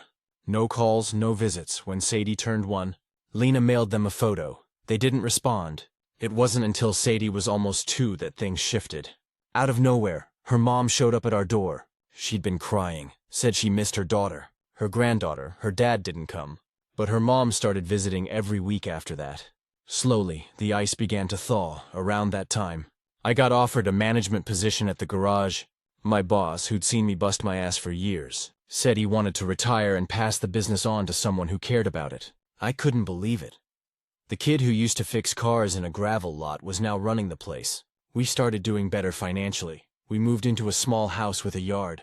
Lena finished her degree online and started teaching preschool. Her parents eventually came around, not because of money or status, but because they saw we were happy. Lena's dad still struggled with it at first. I could see it in the way he looked at me, like he couldn't quite believe his daughter ended up with someone like me. But over time, I think he realized I wasn't going anywhere. One day he came by the garage while I was closing up. He didn't say much, just stood there awkwardly before handing me a box of tools. "These were my dad's," he said. "Figured you'd take better care of them than I would." That was his version of an apology. It's been 8 years now. Sadie's in 2nd grade. Lena teaches at the elementary school nearby.